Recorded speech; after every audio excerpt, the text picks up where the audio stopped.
Grace and peace, everybody. We're back. Happy Thankful Thursday to you all. We got a good show planned for you, so thank you so very much for stopping by. Thank you so much for tapping in, going ahead, hitting your like button, all that kind of hitting the like button, dropping your like number in the chat. Appreciate each and every one of y'all. Thank you so much. Who we already got up in the building? We already got Kelly up in here. Thank you so much, Phantom. I'm sorry, Honey Bunny is in the building. Good to see you. Chrissy's in the house. Thank you so very much for stopping by today. And she's number 3, by the way. She's letting you know, hey, I'm the 3rd one up in here, but not to be followed by the red fine queen. I like it. Redefined queen. I got you. I see what you did there. Shout out to you. Thank you so much for stopping by. Thank you. What's Kelly saying? She says, look, Carrie said, look, I'm on the building. I got that green heart in here. I know the assignment. Winston said he's 6. Good to see you. Thank you so much. I appreciate you there. Thank you so much, everybody who tapped in, making themselves known in the building. Thank you so much. Now, I'm supposed to have a guest come through. I'm not 100% certain if he's going to fall through. And so what I'm going to do is I'm going to stall for a second. I'm going to stall for a second because I wanted him to respond with me over a specific Charlie Kirk interview. We're not going to do a whole lot of those because I do have some other friends of the channel we want to tap in on and see what they're up to. So what we'll do today to start, I do want to talk about, I don't fully understand. And I admit, I've kind of let go of the whole Candace thing because I do think that she's toxic and, catch me outside. I think that's an evil woman. I don't know another way to put it. I'm just going to do that. I know she's going to say I'm a shill. I'm being paid 7,000, whatever. That's an evil chick, man. That's just an evil chick. So anyway, she's now set her sights on Nick Shirley. Y'all gonna have to give me the lore on this one. What did Nick Shirley do to her?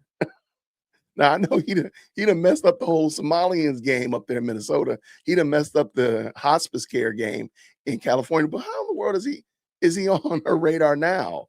That doesn't make any sense at all, man. So anyway, I do want to kind of unpack that. So I did tap in with Tim Pool. He did a response to this. Again, I don't fully understand the lore of why she's mad at or why she's calling out Nick Shirley of all people. I'm just like, of all people, Nick Shirley? I have a theory, and I'm sure some people probably tapped in with it. Let me see real quick. She's gross. Good evening, Jason from Florence, Kentucky. Candace is evil. I mean, there's no other way around that. I mean, that's almost like a foregone. That's like saying that Thursday follows Wednesday, right? Candace is evil. Yeah, it's just wild. I'm like, what did Nick Shirley do? I truly did not get it. Oh, he had talent. Maybe he has talent. Yeah, she's saying some crazy stuff though, man. And also, we are going to look at Matt Walsh because I do understand most of us want Turning Point to defend themselves and want Erica Kirk to sue people into oblivion, which I do think she should, but maybe not just everybody. But we'll talk about it in a second as well. Maybe she's tied to the fraud game. I don't know. Was Nick Shirley into the US aid? I thought that was Doge. I could be wrong though. I don't know. Nick Shirley needs to get with Elon. They got they're pretty smart fellows right there. They're all in the Islamic circle. That's a good point too. Grace and peace to you, my friend. Thank you so much for following through. Thank you so much. Candace and Nick didn't really go to other countries and that with evil. Like Candace said, Nick didn't really go to other countries and meet with evil gang members. He did, and he's a missionary. The thing is, though, this is my thing. And if that's the case, thank you so much, Natalie. I really appreciate that. Why do people trust Candace to say that? Like, why do you trust Candace and say Nick Shirley's lying? Like, why do you not say, hey, Nick Shirley? I mean, he's been all over the place. You can't deny that. During the riots, he's been all over the place. So this is about, this is about on brand for him. So, okay, he went to, was it Colombia, Brazil? In the 48 hours, he was meeting with gang members. Okay. Why is that just the craziest thing ever? Why don't you prove that he didn't do it, Candace? How about that one? How about that? Like, instead of just saying you don't agree and then just running the dude's name in the mud, because he's done some great work, Why don't you just prove that he didn't? Or what does it matter? Like, did Nick Shirley do something with Charlie Kirk? Like, what does this got to do with anything? I don't get it. She thinks going some she thinks he's getting some of the attention, I guess. Well, sad thing is there's enough attention. Attention is not a finite commodity here on the YouTube streets. So by no means or measure is he taking only the attention from her. And let's just be honest. Are the people that follow Candace really following Nick Shirley, a 23-year-old Mormon? Are they really rocking with her? I don't think so. That's what I would think. I mean, but y'all let me know. I saw Mira's video. I think you said I saw it. I don't know why I didn't want to pull it up though. But maybe we'll look at it. Maybe we'll look at it because I don't think my guest is coming through. He hasn't texted me back saying he's coming or not. Now, this is something I do think Candace is jealous of, is people that are actually doing what she can't do. That's why I do believe that she has beef with Turning Point, is because they're doing what she can't do. I went and saw, I did see one of her prove me wrongs that she did about BLM. It was bad. It was not a good one at all. And it was very hard to watch. Maybe I should pull that one up. But it's just hard to watch because it's not when you see how Charlie Kirk was doing it, you can see how off-brand Candace is. And it was really gross. And so I can see that maybe she has a problem with that. And she has to be jealous of his success. Oh my. Yeah. I don't think there's any reason to believe otherwise, truth be told. He's been with Elon lately. Okay, shout out to I'm here for the Shirley Elon rap battle. I'm here for that. Let's keep this going. Let's see. He did get a hold of Candace. Who? Nick did? Yeah, right. Because he's doing real journalism. It's not the smear campaign. It's real journalism. I agree.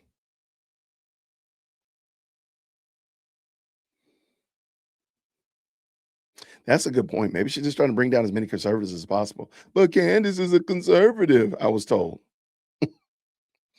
Let me pull this video up again. Because I watched it, I was like, oh, this is bad. Hold on one second.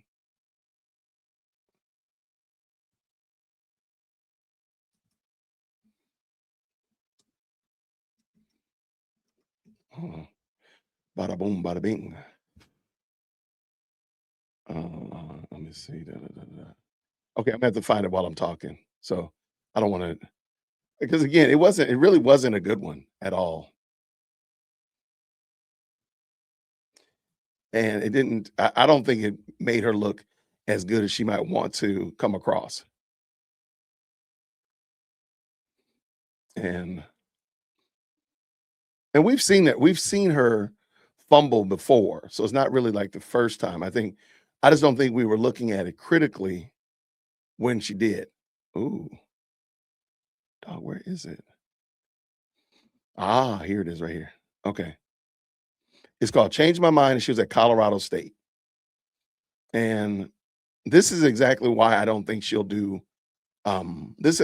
I believe this is why she can't do what Charlie. This is why I believe she's trying to tear down Turning Point. Turning Point has not done themselves any favors, but I don't think she can do what Charlie was doing before. I'm gonna pull this in. Let me pull this in after we do the Tim Pool. That way everybody can check it out just in case. So let me pull Tim Pool in. Shout out to Tim Pool. There we go, Mr. Pool. All right, y'all know how we do it. Green hearts in the chat when you can hear. Let's go. There is perhaps no other person more effective right now than Nick Shirley, with on-the-ground reporting in Minnesota as well as California, exposing these fraud scandals. And he is just kicking things off. We have now seen CBS send reporters into these locations to try and uncover fraud. We have seen other reporters. We've seen Benny Johnson. Now, we've known about fraud in Minnesota for some time, but Nick Shirley hit the nail on the head with the hammer. He went in there, tracked down some of these locations. Leering Center is now a major meme, and he said, where are the kids? What's going on? What's with these hospice offices, these medical offices, with the lights turned off? No one's in there, but they're billing for nearly $1 million every year. What's going on? Well, sure enough, Nick Shirley has been given great access now to prominent individuals like Elon Musk because his work has been tremendous. And as I would say, my friends, Put great Nick in the work chat. is rewarded. Not always, but Nick Shirley has been doing great work. Now, the weirdest thing is happening. Of course, we saw recently that Gavin Newsom attacked Nick Shirley because he's investigating fraud in California. That we understand. What I can't quite figure out now is this. Candace Owens going to a near year-old video from Nick Shirley, claiming what he did is not possible and trying to discredit him. This is where things get very strange. Oh, I didn't know it was a year old. I just saw it on X. I saw this post, right? Matter of fact, this post right here. I didn't know it was a year old. Oh, that's even worse. Yeah, that's low tier. That's giving you were told to attack him. Wow. Shout out for sure. Y'all put Nick in the chat.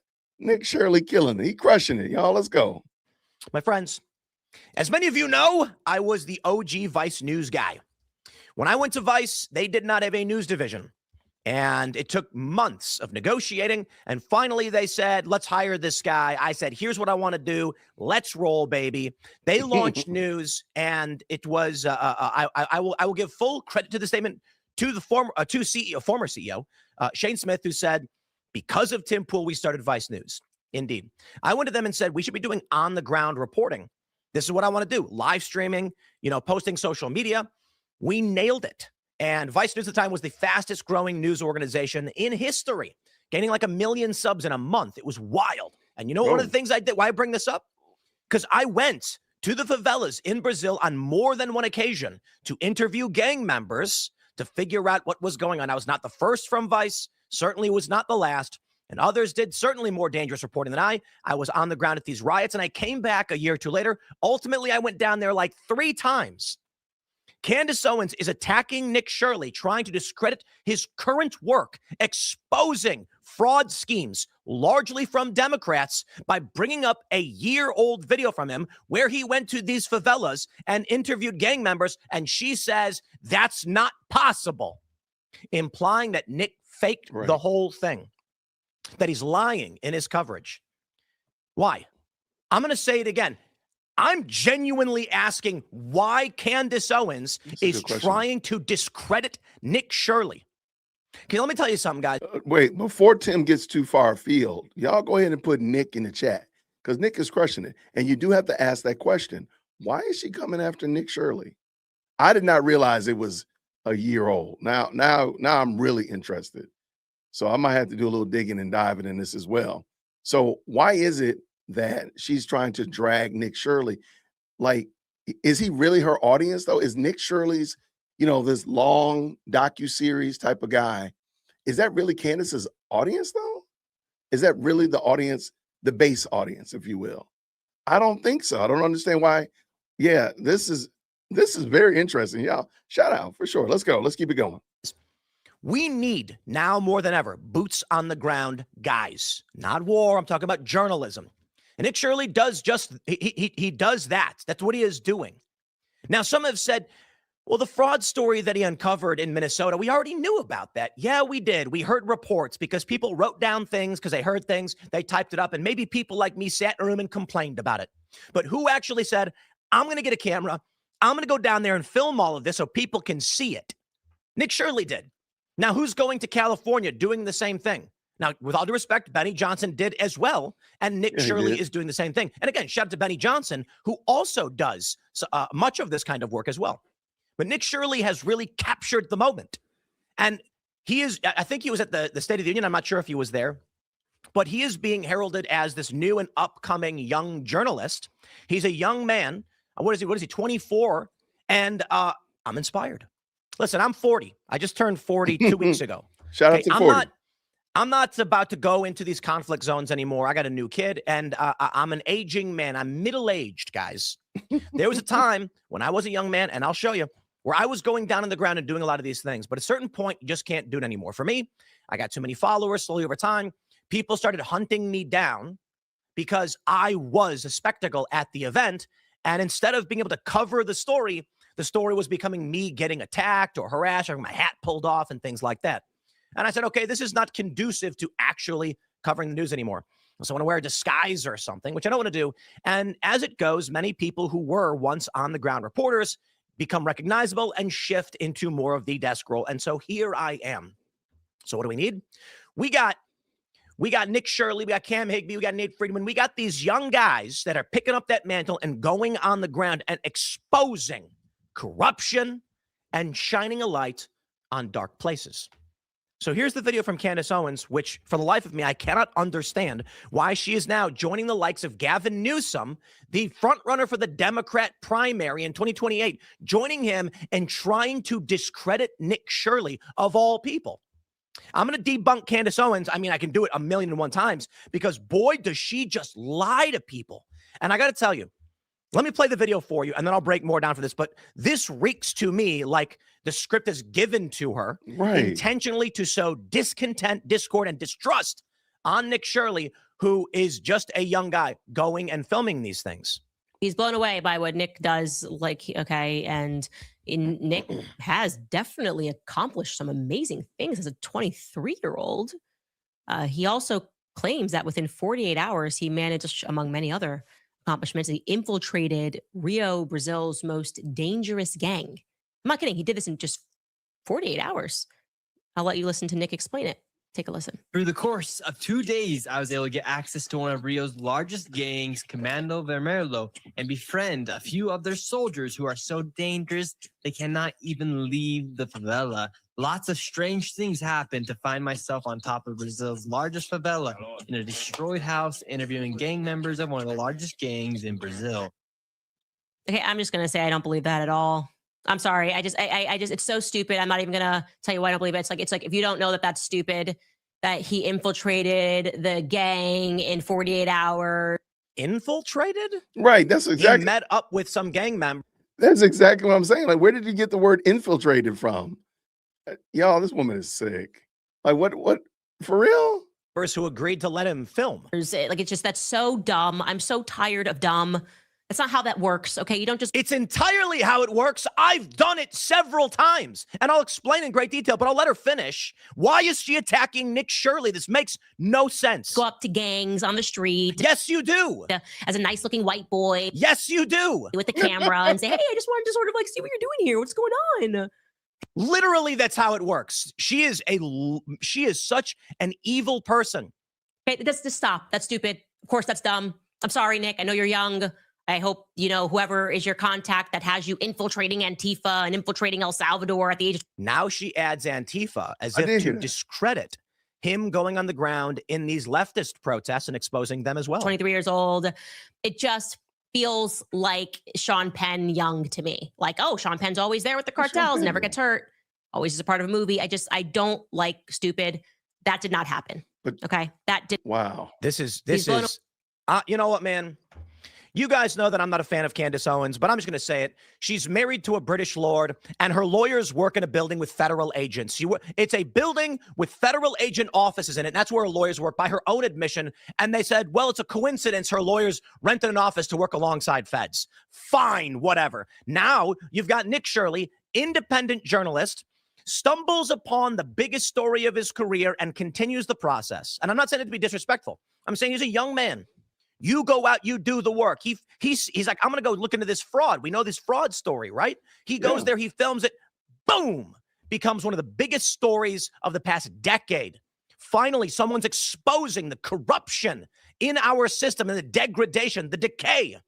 He's doing the same thing in California now, and they are freaking out. Take a look at this from Fox News. Speaker warns SF leaders Nick Shirley's coming to town after blasting fentanyl crisis crime in public comment.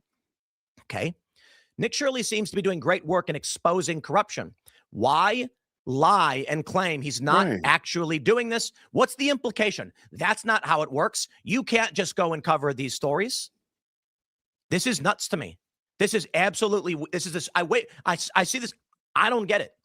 Candace Owens is trying to discredit Nick Shirley. And I tell you what's going to happen, because I've met people who follow this woman. They are going to be like, that Nick Shirley, man, something doesn't seem right.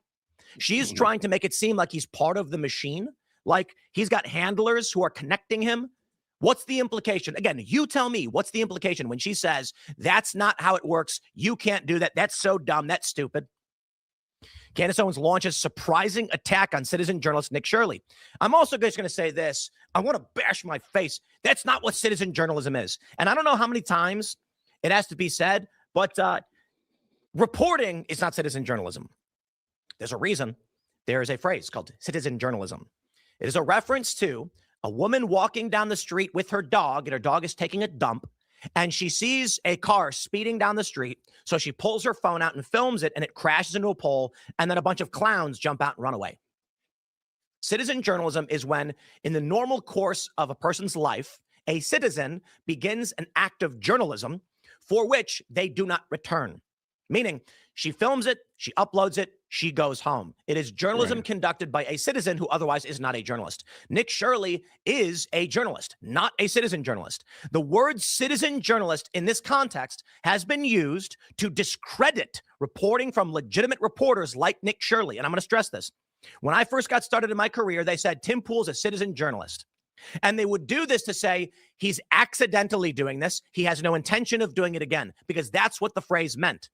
Really? And then I would say, no, I am just a journalist. I am an independent reporter with an LLC running my own company, and I have friends and we coordinate and we do reporting. And sometimes I sell my reporting to networks. I've sold my reporting to Discovery on numerous occasions. And I think Net Geo actually covered the hurricane in New York as one example.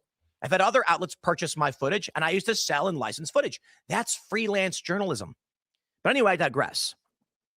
Here's a response. If you think a 23-year-old has all this access to fraud and gangs, then you're a retard who drank the Kool-Aid. This is the game. They are trying to discredit Nick Shirley. This video from Nick Shirley from almost a year ago, where he goes in the Brazilian favelas. He's got several videos. I think it's like 2 or 3 where he went down there and met with these gang members. Here's his channel. This video's got 64,000 views 7 months ago. Not even that big, to be completely honest. But wait, Nick Shirley also went like to El Salvador and went to like their prison. Does she think that he didn't do that? Like, what? I don't get how y'all, Candace is vile, man. Keep this going. Now, you may be saying, how is it possible? How is it possible that a young man could go in there and talk to the most notorious gang members? That's a great question. That's a great question. I wonder how it is that a young, look at me. Look at him. Can I get it? I wonder how it is. I'm still wearing a beanie. How is it that a young man at the time, this is Vice News, what is I, 27? I was 27. I was a little bit older than Nick. A little bit older. A little bit thinner. Not that Nick, but thinner than I am now. Hey, here's me in my Vice documentary, Contra a Copa, the other side of Brazil's World Cup full length. Oh, boy. Here's me talking to a Brazilian gang member in a favela. You see that strip behind us? This right here? Yeah. This is where, you see these PVC pipes? Human waste is being flung into it, just splats. And then they wait for the rain to come and wash it all away. It's pretty nasty. We're standing on a bridge. I was kind of worried it was going to fall over. This guy is a Brazilian gang member. Wow. He is covering up his face.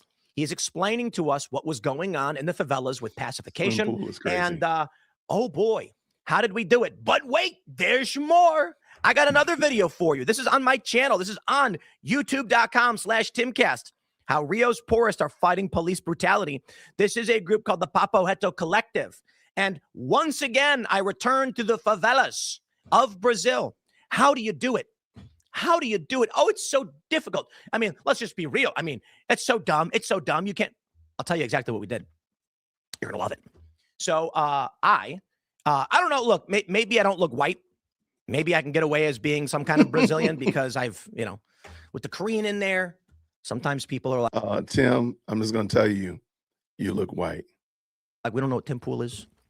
So here's what we did. I never thought about that. I and my producer on different occasions, different producers, we look at that. Vice News has 9 million subscribers. How sad that they really just burned it all down. But anyway, I digress. We went to the favelas and we went to a restaurant and we sat down and we asked someone, we have our camera equipment, and we said, we're American journalists and we were hoping to get in touch with someone from one of the gangs so that we could get permission to be here and maybe they could talk to us about what's going on. We need to hear from them. We've got these stories about the police coming in and they're arresting people and there's been claims of brutality. And they were like, okay, let me make a phone call. That's what happened. Then we get told to meet up with this guy sometime around like 7 or 8 o'clock when it starts getting dark. And so I remember like it's a wild sight because the favelas are they're shanty towns, right? They're built up just in random spots. So the roads are kind of weird. And the funny thing is they have favela tours. That's right. Wealthy white people from the United States, they come down and they hire companies to drive them through the favelas. Like this is a normal thing. The gangs like it. They make money from it. So anyway, there's a guy sitting in like a plastic lawn chair up against a building and he's like smoking a cigarette or something. And we walk up and we've got a local with us. And he's like, hey, he starts speaking Portuguese. And the guy, he gives him a handshake. And then he's like, what's up? And then the Brazilian guy that we knew, he points and he's like basically saying, hey, these are my friends. They're journalists. They work for a company called Vice. And they're looking to talk to people in the gang. And the guy's like, okay. He's like, I don't want to do it, but we got a guy who will do it. And they connect us with the guy. And he says, meet us here tomorrow at this time. We'll get one of the members of the gang who wants to talk about this. And you'll be good. That was it. Literally took us 2 days. And then we showed up, walked in the back alley, said, we'll stand here and we'll film. And we interviewed him. For this story, this one was actually pretty wild because this is on my channel. You can watch it. I even say you can't film without permission from the gangs as I'm driving in this car. And this is, I think, 2 years later. This is December of 2015. So we went back in, called my contact in Brazil, and he says, you're good. And then it was amazing because when we went in this time, they were like, hide the camera equipment for now. We're going to go up to this house. And a gang member actually started walking past and like, stop, put the camera, because we got to ask permission first. We got cleared. They said, no, you're all good. You're all good. I think this was a different favela. I mean, you can watch them both and figure out which one it is. This is the craziest thing to me. I'm going to say it again. And I ask you guys to comment because you tell me, why is Candace Owens trying to discredit Nick Shirley of all people? In the chat, y'all let me know, why do you think he's an obscure comment? He's an obscure citizen journalist. That's hilarious. But let me know, why do you think she's doing this? Because it did seem really out of pocket, like just out of the blue. She was talking about one thing, she just out of the blue popped up talking about Nick Shirley. Well, let me know. Let me know why y'all think that is. Let's go. Right? I'm gonna tell you this. Going into these favelas is not difficult. Maybe a little dangerous, but only a little. I always explain this because when I did this work for Vice, here's September of 2013, live streaming the Black Bloc anarchists protest in Rio. That's right. We called them Black Bloc anarchists at the time. Since June, millions of activists have taken up the Brazilian streets, protesting rising bus fares. Man, I've been tear gassed in my day, but the craziest tear gas I ever got tear gassed with, not even Turkey, is Brazil. Like in the United States, they use this low-level CS smoke. And then in in Turkey, it was pretty strong, but it was still CS smoke, a little higher grade, it felt like. And everyone's like, look, it's made in Pennsylvania. Brazil, wow. I took my sock off my foot and shoved it in my mouth to be able to breathe. And it was brutal. I was tear gassed in Ferguson, and it displaced the oxygen in my lungs because you inhaled too much gas, and I almost passed out. It was pretty wild story. Guys, here's what people ask me all the time about going to these dangerous places, right? I was in Ukraine during the start of the Euromaidan movement, and people are like, aren't you worried something's going to happen to you? Like, you were in Turkey during this protest. That's right. I went to Turkey, and there was this neighborhood. It was like the last anarchist neighborhood in Turkey, and they were throwing Molotovs at the police and stuff like that. And so I and the crew from Vice went. So here's the police downhill. Here's the protesters. We walked around to go in and try and talk to some of those rioters, I guess you'd call them. And they ran up to us screaming in Turkish with masks on, and they held an unlit Molotov cocktail to the side of my head, screaming at me. I just put my hands up, and I was like, okay. I just kept calm, said barely, I was okay, nodded, because I don't know what they're saying. The vice producer was like trying to speak English, and Frank's like, no, it's okay. We're friends. And I'm like, bro, they don't speak English. Okay. Now people say, aren't you scared? Is it dangerous? And I say, my friends, everywhere you go, people are people. What does that mean? 80% of the time, what they want is predictable. Right. If you're a journalist, most of the time, they're going to say, please tell people what I have to say. The world must hear this. Most people with a cause and a mission want to be heard. Now, as for the far left today in the United States, they don't. They want to shut it down. They don't want to be heard. And I don't find their views or causes to be legitimate. But for the most part, I will tell you this. You are not going to be killed or murdered by the average person around the world. Now, don't get me wrong. ISIS, yes, absolutely. I say average person. So when I go to Brazil and there's gang members, the worst case scenario is I go, hey, no. And then I go, I'm sorry, bro. And they'll say, and then they'll speak Portuguese or whatever. We have a translator with us, and they'll say something like, nah, you can't come in. They're not gonna let you film. And they'll be like, okay, all good, man. We'll give him a fist bump, and then he'll just say, see you later. It's that simple. When we go in, they say, no, you're good, because the gangs run the show. The gangs run the show. So take a look at this. Joe Rogan rips Gavin Newsom for mocking Nick Shirley over his billion-dollar fraud allegations. Gavin Newsom posted this image of, I don't know if they have a link to the tweet here. It was, they didn't link it. Gavin Newsom posted an image of Nick Shirley covered in cameras saying, where are your children? As if to imply he was trying to secretly film children. That's not what happened. Oh my God. And the question is, why try and discredit the dude who's simply just filming fraud? Nick Shirley massively ratioed Gavin Newsom, and he's got tremendous support. I'm going to tell you what I think is happening. I'm entirely convinced Candace Owens is an op. I mean, I got to be honest. No argument. She comes from the right. Well, actually, to be honest, she came from the left. Right. Say that part. She was a leftist. She was red pill black, and she was doxing conservatives or whatever she was accused of doing. I don't know. And then has this awakening and becomes red pill black, right? Before this, I don't know, Candy something. She was a social autopsy, I think it was, doxing people on the right.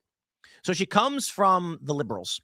She joins the right as red pill black, joins the Daily Wire and works at Turning Point USA. And I think Prager, she's a conservative now. And then, through that journey, now from the right, she is pointing people in a, let's just say, anti-populist, anti-Trump, anti-independent direction. She is telling everybody that Turning Point is bad. Turning Point is how Trump won, largely, not entirely, but largely. Mm-hmm. Turning Point rallies student groups, and she has done everything in her power to destroy Charlie's legacy. It's very strange. I said in November, this is demoralizing, and we will lose the midterms if she keeps this up.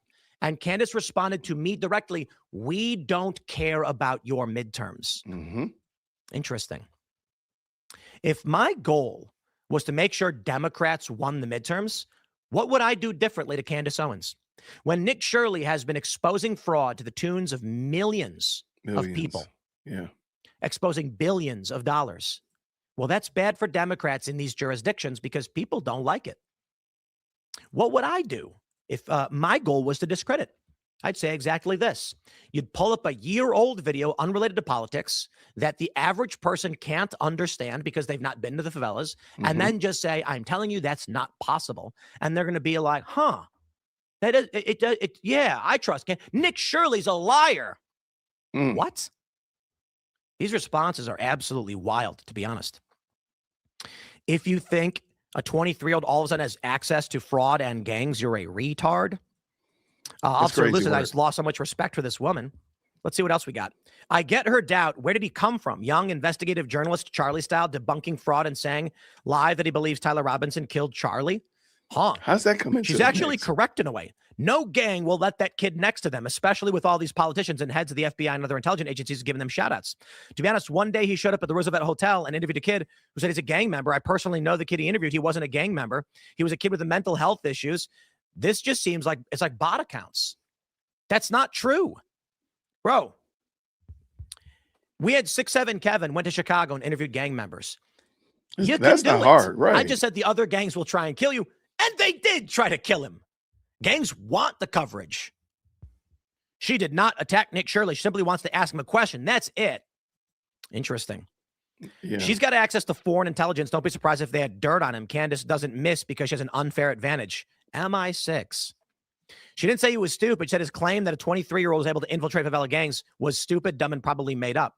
So how did he do it? What's the implication? Never forget she's a lizard woman.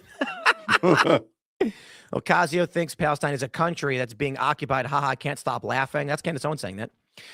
Amazingly, not a single elected Democrat is here to celebrate the historic event in Jerusalem. Here it is, everybody. The dumbest thing you'll ever hear all day. HD edition. Ocasio 18 is programmed to hate Israel and no idea why. Okay. This is, you get it. I don't know how else to put it. I mean, this reeks to me. Candace, her job is to destroy the populist right. And, you know, maybe she's a useful lady or whatever, and someone's writing the script for her, but can I just stress this? I think her account largely is, these are bot accounts. I think she does have a lot of followers. I think she has a lot of female followers. I think that's true. But I just think it's strange that YouTube props her up, promotes her to new users, despite breaking the rules incessantly all the on time. X. I think it's strange that she's married to a British lord and that her lawyers, by her own admission, work in a building with federal agents. Yeah. That was her own admission. I don't understand. You know what I think it is? If it is or not. In the Nigerian email scams, they will intentionally have grammatical errors. And then midwits go, these people are so dumb. I'm not going to fall for these spelling errors. The purpose of the grammatical errors, spelling errors, or otherwise in the Nigerian email scams is to weed out midwits and the intelligent who won't fall for it. They know that if they actually sent an email to someone who's moderately intelligent, a midwit doesn't mean stupid, it means you're slightly above intelligence, that they're going to get wise to it and say, I'm not giving you my money, and they're going to waste their time. They put grammatical errors in it so that really dumb people don't notice and then go, oh, wow. And if they're getting engagement from somebody who doesn't notice the errors, the likelihood of success is high. It's actually kind of smart. I wonder if that's the play with Candace Owens, right? The goal is to say, wait, I'm gonna have to back that one up. I got to back that one up. Okay, let's listen to that again. I'm gonna have to back. That was good. It's strange that she's married to a British lord and that her lawyers, by her own admission, work in a building with federal agents. Yeah. That was her own admission. I don't understand. You know what I think it is? If it is or not. In the Nigerian email scams, they will intentionally have grammatical errors. And then midwits go, these people are so dumb. I'm not going to fall for these spelling errors. Right. The purpose of the grammatical errors, spelling errors, or otherwise in the Nigerian email scams is to weed out midwits and the intelligent who won't fall for it. They know that if they actually sent an email to someone who's moderately intelligent, a midwit doesn't mean stupid, it means you're slightly above intelligence, that they're going to get wise to it and say, I'm not giving you my money, and they're going to waste their time. They put grammatical errors in it so that really dumb people don't notice and then go, oh, wow. And if they're getting engagement from somebody who doesn't notice the errors, the likelihood of success is high. It's actually kind of smart. I wonder if that's the play with Candace Owens, right? The goal is to say debacle and kerflaffle and other weird words, Right. so that midwits and the intelligent go, this is dumb. Who's going to fall for it? But stupid people will get dragged in and wrapped up in these conspiracies. And then you can push them in the direction of either abstaining from voting, just don't vote, or voting Democrat. That was, what show was that? Was it South Park or something where the campaign was just don't vote? And they were going around telling people not to vote because they were like, hey, wait a minute. We can't convince them. I think it was South Park. We can't convince them to vote for our guy, but we can convince them not to vote. Indeed. Whatever, man. You know, Interesting. I don't know what's going on. Look, dude, I'm just sitting in a room complaining on the internet. I don't work for anybody. You know, it is what it is. Smash the like button, share the show. You tell me I'm wrong. I don't know. Maybe I am. We'll see you all in the next segment. Follow me on X and Instagram at Timcast. Thanks for hanging out. Okay, you know what? Okay, I think Tim is on to something. And Ben brought it up because I've always thought that something just did not seem right about the mispronunciation of words. Pronunciation, right? I just did it. Pronunciation of words. What if all that's been a bit, as the kids like to say? What if it's all been a scam? Just to see, like, well, there's certain people who will fall for it and will rock with her, and maybe they are the great unwashed that follow her. But most people won't. They'll make fun of it. But the ones that will ignore it and engage with it, those are the ones that get swept up in the foolishness. What if that's true? I mean, it's not actually crazy. It's actually not crazy. Because I actually had another way. I was actually going to go in a different direction as it relates to what Candace does. Because I do believe after yesterday's video, looking at the clubs that her husband is a part of, I now truly believe that she's just projecting. And I'll explain why. But I think this is an interesting theory. I think this is a very interesting theory. Shout out to Tim Pool. I'll make sure you know what? Let me drop this link in the chat right now. And I'll try to make sure I drop it in the description when we get done. Shout out to Tim. That was insightful. I can get with that. I can rock with that for sure.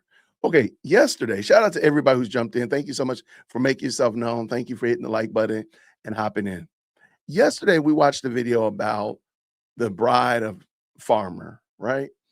And a part of it was really digging into all these clubs in the UK and in Europe that kind of run under the radar.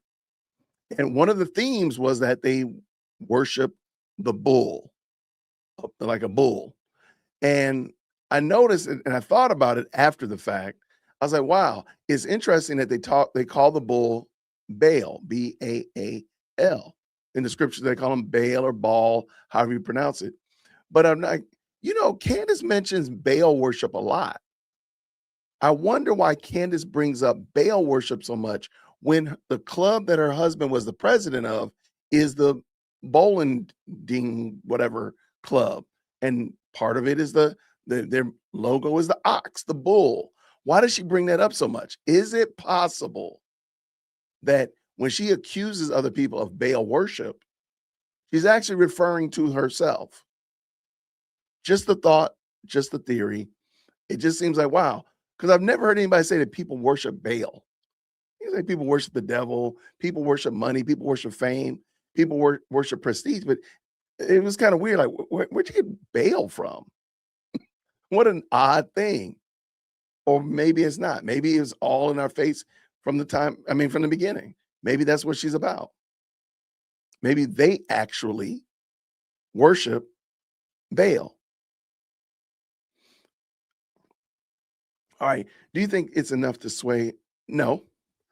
And I'm going to tell you right now, my philosophy on the election. I'll give you my philosophy on the election, then we'll bring my next video in. Maybe my guest is not coming, so I'll just do my two Charlie Kirk.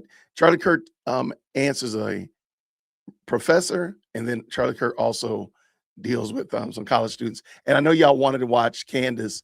I'm just going to show you how Candace did her, prove me wrongs back in 2018.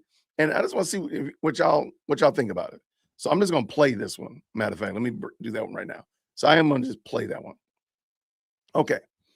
My philosophy as relates to the election, and every election, and when it's all said and done, whoever is elected is the person that God wants to be in that position, that God has ordained for that person to be in that position. God did not want Kamala Harris to be in that position. So everybody pointing their finger saying it's your fault that she didn't get elected, or it's this group's fault that she didn't get elected. No, God did not want Kamala Harris to be in office. Now, on the same note, the person that is in office is the person that God has put in position for whatever reason.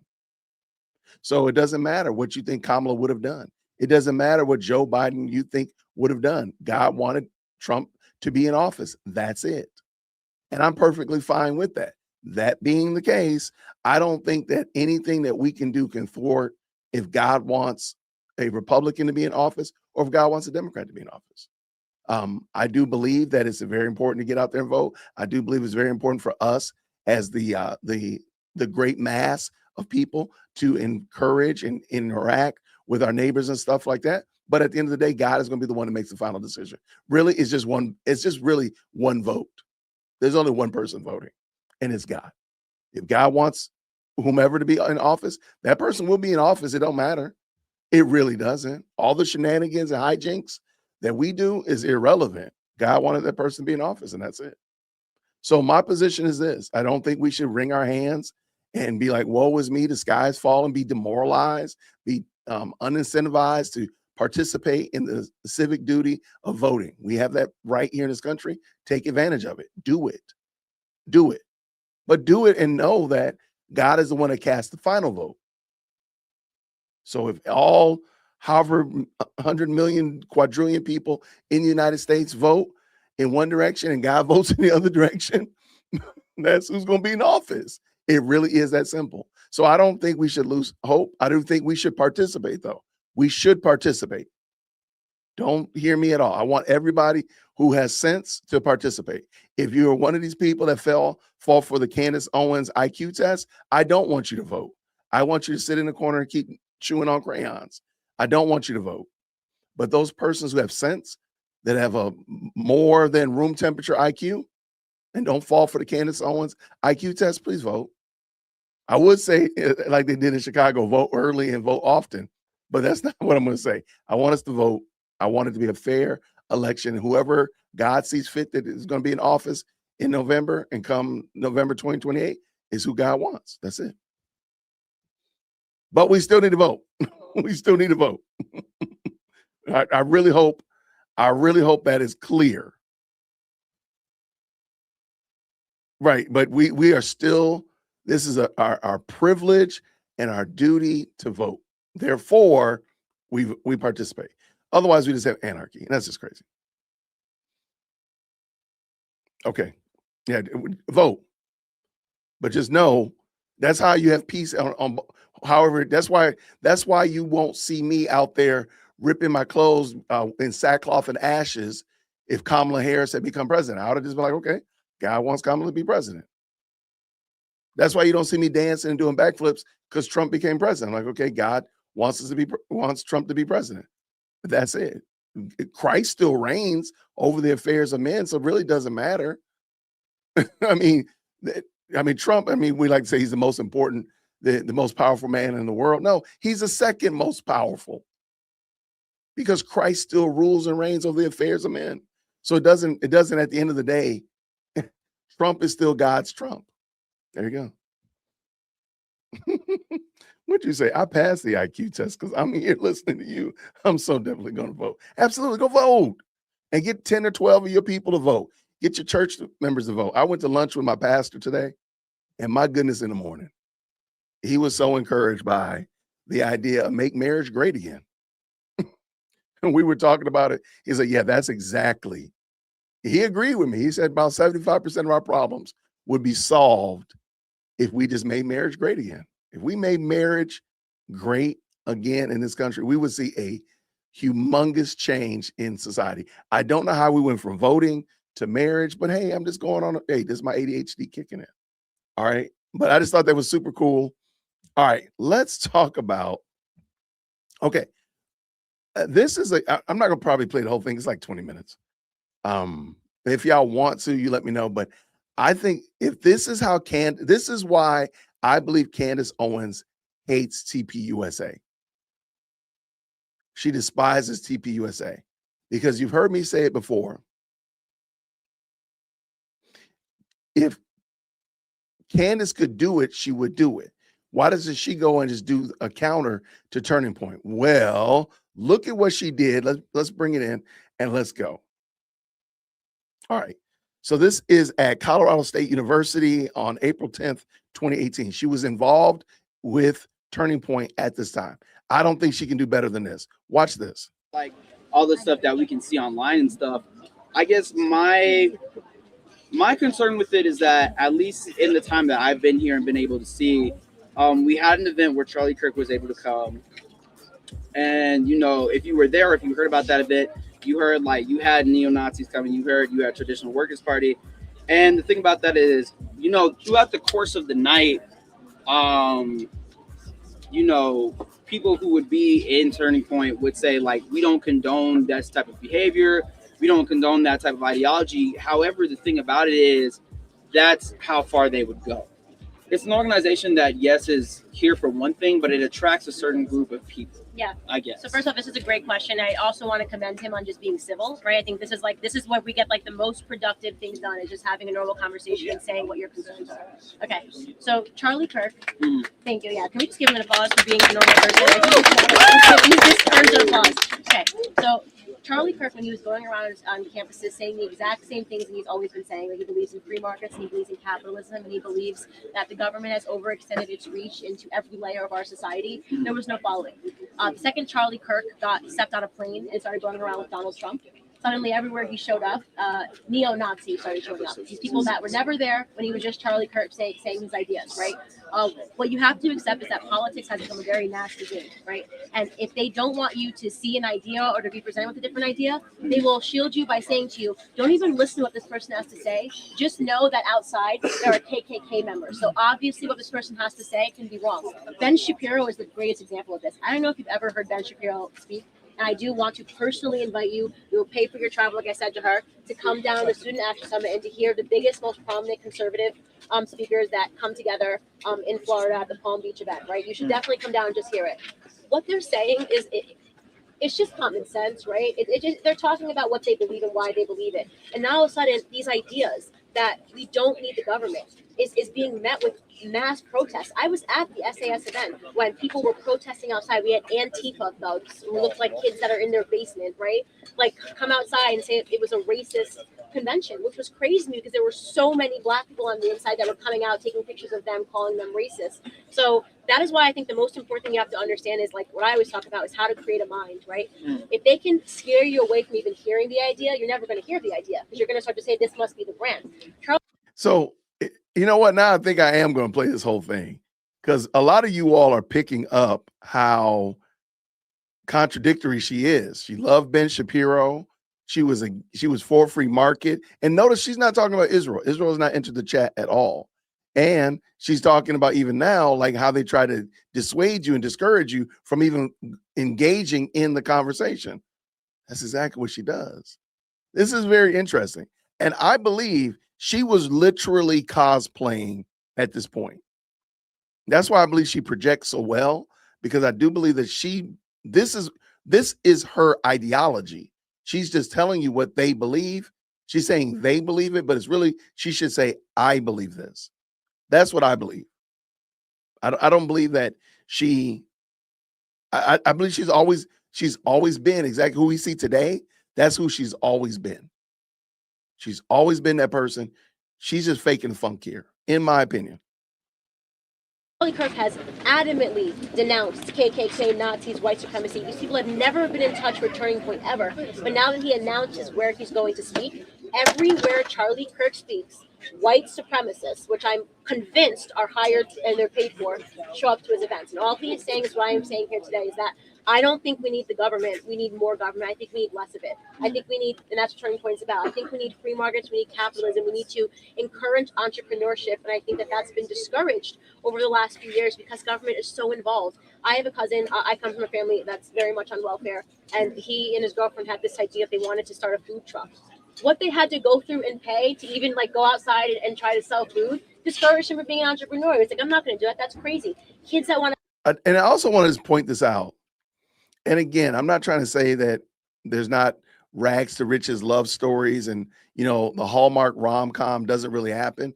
But just ask yourself, why in the world would a rich millionaire, billionaire son from Europe, what would he find in marrying she said, a welfare, poor black woman from the United States? Like, what was the connection? I'm not saying that there can't be any, but man, like it just seems pretty demonstrative. Like, what did they see? What does he see in her? Did he see in her that caused him to turn his back on whatever he could have got in Europe to come to the United States to marry Candace? have a lemonade stand, which was totally fine in the 90s. I think the 90s were like the good years, in my opinion, by the way. Bring back, like, you know, all of the 90s TV shows when everything was about pretty much what I'm talking about, is inspiring children to say, go out and be whatever you want to be. You can't even have a lemonade stand now without having to have a government permit. You can't go be a dog walker right now in the state of California because they saw that was becoming a business people were able to do by themselves without getting government permit. That's crazy. That's absolutely insane. The government is getting bigger and bigger and bigger, and they're taking more and more money at the same time. They're discouraging. She literally said it, though.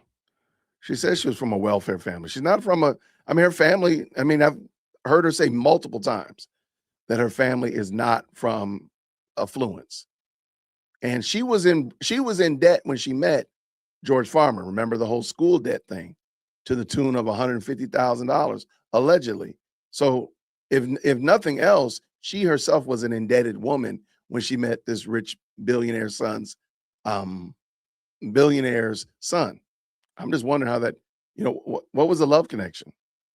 People from entrepreneurship, and that is essentially what Turning Point is about. And that's what our #1 slogan is: big government sucks. That's it. And this is now being called, and this is why I'm here today, is that these kids got called who believe that big government sucks, right? Which is a theory that, in my opinion, helps Black America, right? Because welfare system has completely decimated our communities, right? Well, the thing about it is, especially when you look at it, Cameraman. Recipients of welfare, it's not necessarily like predominantly African Americans. No, it's it's actually been shown that it's predominantly affecting and predominantly used by people who are of Caucasian descent. Well, that's because they're a bigger population. We only represent 13% of the population. Well, of course, even Yeah. if it is a bigger population, you still have to break it down to those basic numbers. Look, So I do agree. Yeah, you're right. I always talk about the Black community because I'm Black, and that's what I bring to the Turning Point table. Is my mission in life. I make it very clear is to wake up the Black community to what I think has become a system that's kept us down. But everybody that's on welfare, their lives are being. And this is the thing I picked up on when I was watching a couple of her,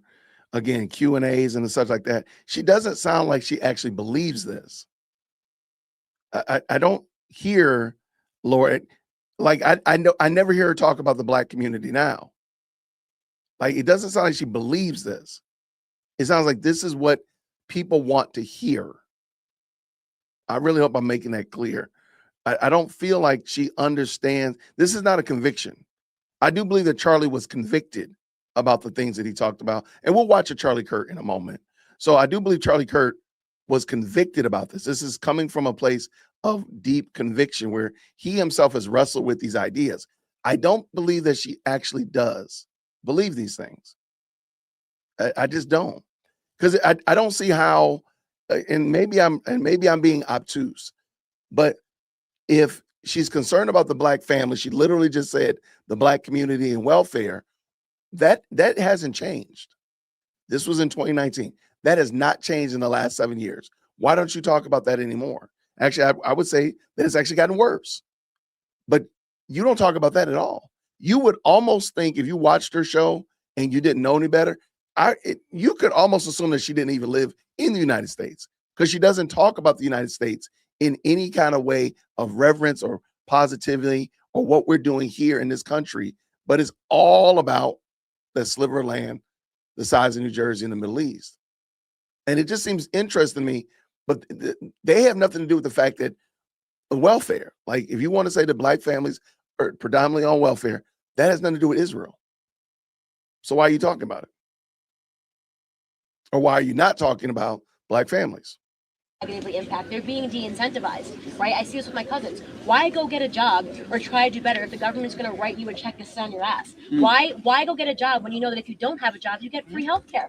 You know how much they take out for health care if you go get a job? Well, you don't have to pay that if you don't get a job, right? I have cousins that have a lot of children out of wedlock. That's more money every child you have out of wedlock. The welfare system discourages Black women from marrying the fathers of their children. The single motherhood rate has jumped 71% since the welfare system was LBJ's Great Society Act. Those are all problems of the government getting too big. And that's what these socialists on campus are advocating for. They're saying socialism is great. It's obviously not great. The Black community is the best example of why welfare programs and taking from certain people and redistributing it, which they don't do healthily, right, is not great at all, because governments are corruptible. Behind governments are just human beings. You think I'm a bad person, why would you trust your government? But then I would ask you the question, and then who are the people that are in those positions of power behind your government?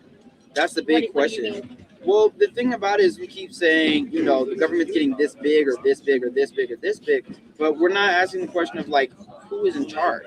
I asked that question on my Twitter feed today. You know, and yeah, that's a great question. It's a great question. And the thing about it though is that we're saying, at least in my perspective, at least from what I've seen, I'm not gonna put this back. At least from what I've seen, it's those people who are, you know, advocating for those lesser governments. Those are those business people. Those are those people that are in those entrepreneurial positions already. And whether that was because they decided to go off with an idea that they had 10 years ago, or it's because of a family industry that they've been able to adopt, you have to realize that there's still these big people in power that, yes, are promoting these ideas of less government, but because it does, at the end of the day, help to create their business and help to get it stronger. But that's good for us. So the thing is, why do we keep demonizing the rich? When the rich, that's what creates jobs. That's what makes people able to get off of welfare when there's more jobs. People get upset when corporations get a tax break. Do you want to know what happened to my liberal sister when corporations got a tax break? This is so interesting. I've never heard Candace mention her family so much in my life. But, and I've mentioned this before, I feel like she talks about what it is that people will resonate with.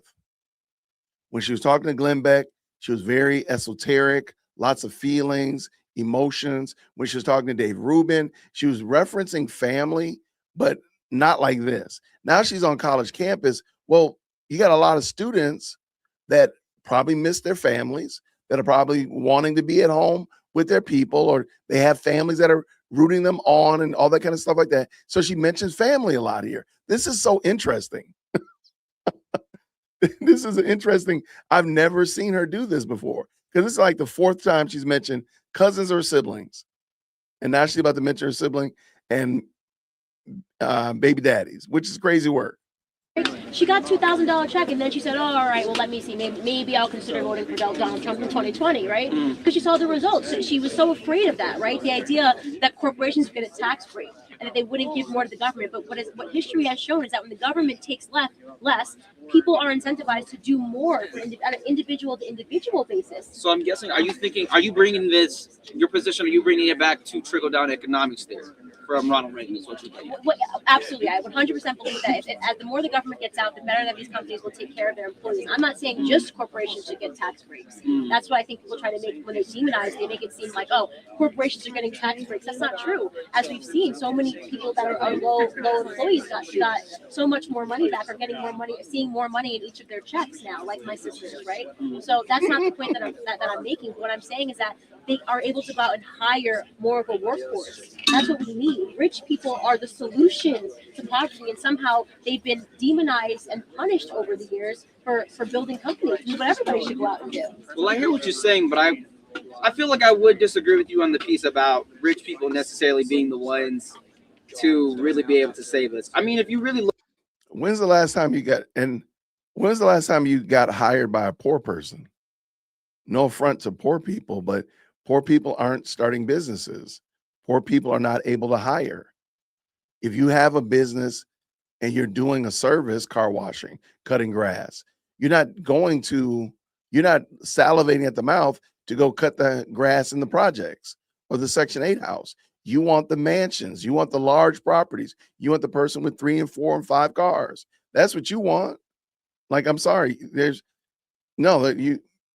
I have to agree there that Candace is correct there. I just don't know if she believes it, but what she's saying is correct. I just don't know if she actually believes it in earnest. But let's keep it going.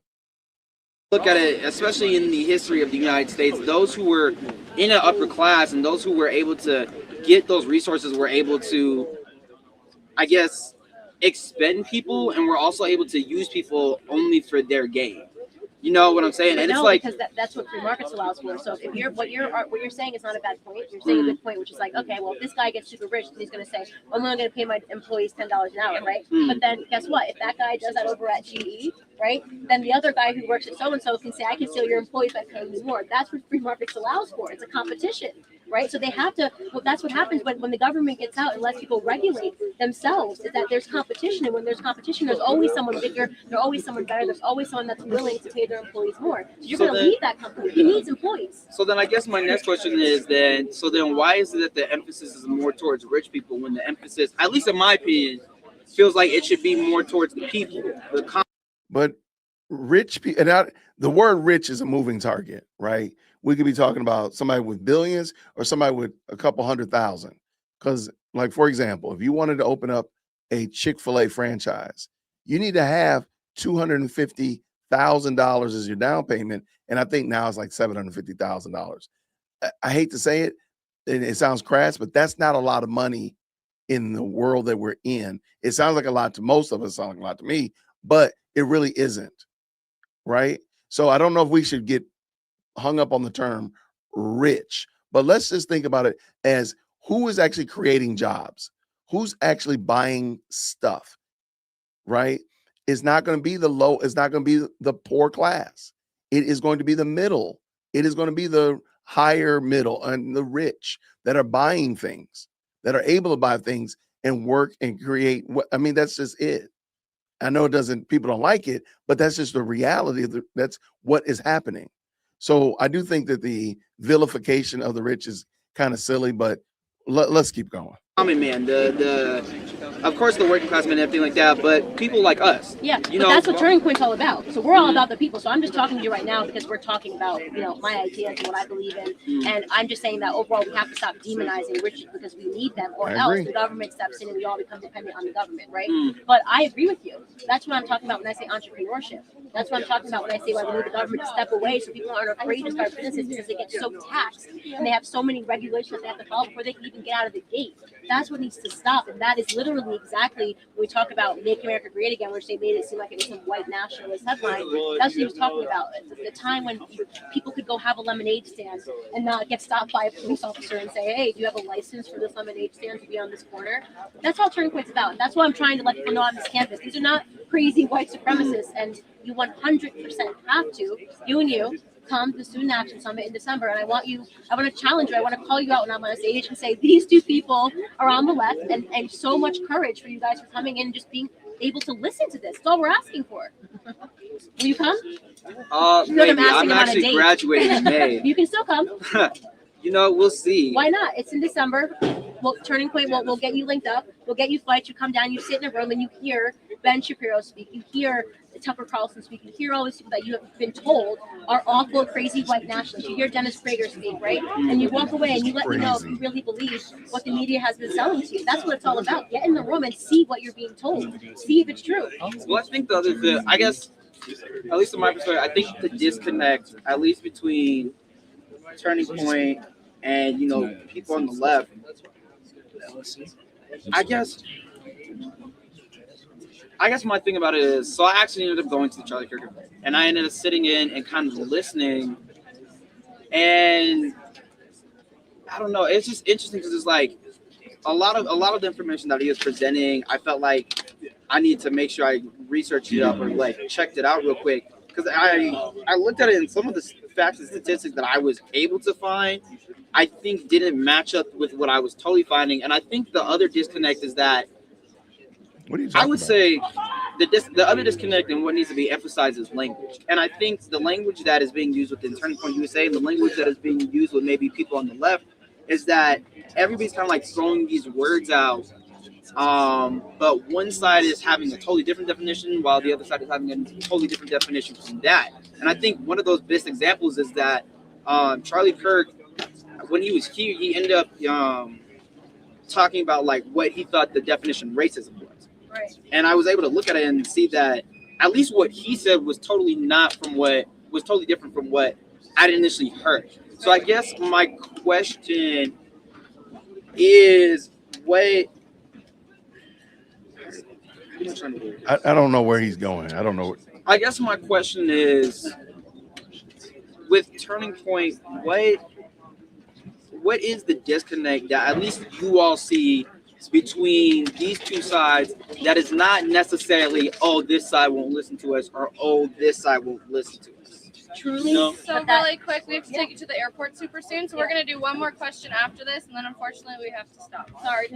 So I think that we can't ignore that, though. We can't ignore what we saw here today, okay? Everybody was sitting here asking questions. Everyone was invited to sit down. And every single person that we saw come in here and get violence, one girl literally told me that I had to think a certain way because I was black, which I thought was the most ludicrous point of the day, right? every time we saw a name being launched or somebody being called something, it was coming from the left. They say that they're super tolerant, right? And I'm going to give the respect here to say that she was super tolerant, and she was respectful, and even though we disagree on some things, like she was fundamentally willing to have a conversation. What they do is that they pass everybody. The first thing you say is, okay, well, Charlie Kirk, you know, he was here and white nationalists were outside. That is what people are thinking instantly.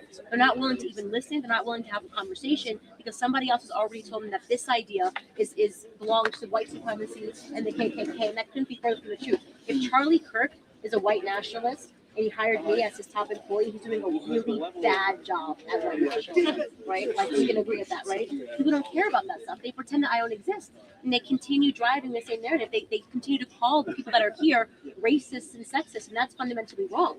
There can be no conversation if you're going to say that just because you think this way, you're racist or sexist. That exclusively comes from the left. I know that because I came from the left. I was a liberal. I was a leftist. And this is why I left the left. This is why so many prominent people are leaving the left. It's because it's becoming this system of totalitarianism. You're either with us or you're against us mob mentality. They are the most violent people that you see on campus. That girl was enraged. I don't know if you were here when she was here with the two different hair colors. She was enraged. She was upset at my existence here, and she couldn't fill out a question. She wanted to yell at me and tell me what I had to think because I was black. I'm not here to tell you what you have to think. I'm here to tell you there's a different perspective, and I would love to invite you to hear my perspective and to hear the perspective of other prominent conservatives who, by the way, all disagree with each other on certain topics.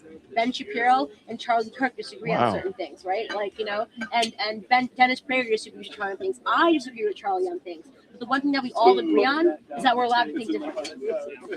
Well, I definitely That's do agree with interesting. some things. I think the one thing though, I mean, if I could give you some advice, I think the one thing though would be to not give too many generalizations, I would say.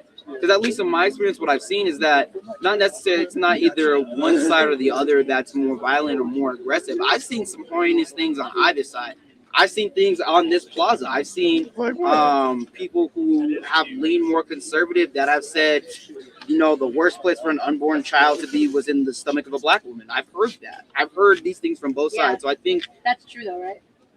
Do you know the stats of black babies being what they've done to us? And I'm like adamantly opposed to Planned Parenthood because it's literally decimated black. It's killed 17 million black babies since the 1970s. Well, that's scary. Like that. So I think the language that you're saying is it's inflammatory, right? So it makes you think, what are you saying, right? But when you what they're trying to do is to cause a reaction, and what you're disagreeing with is the strategy to make you say, why would you say that? So what I say to everybody is, do not talk to me about Black Lives Matter unless there are black people outside boycotting Planned Parenthood.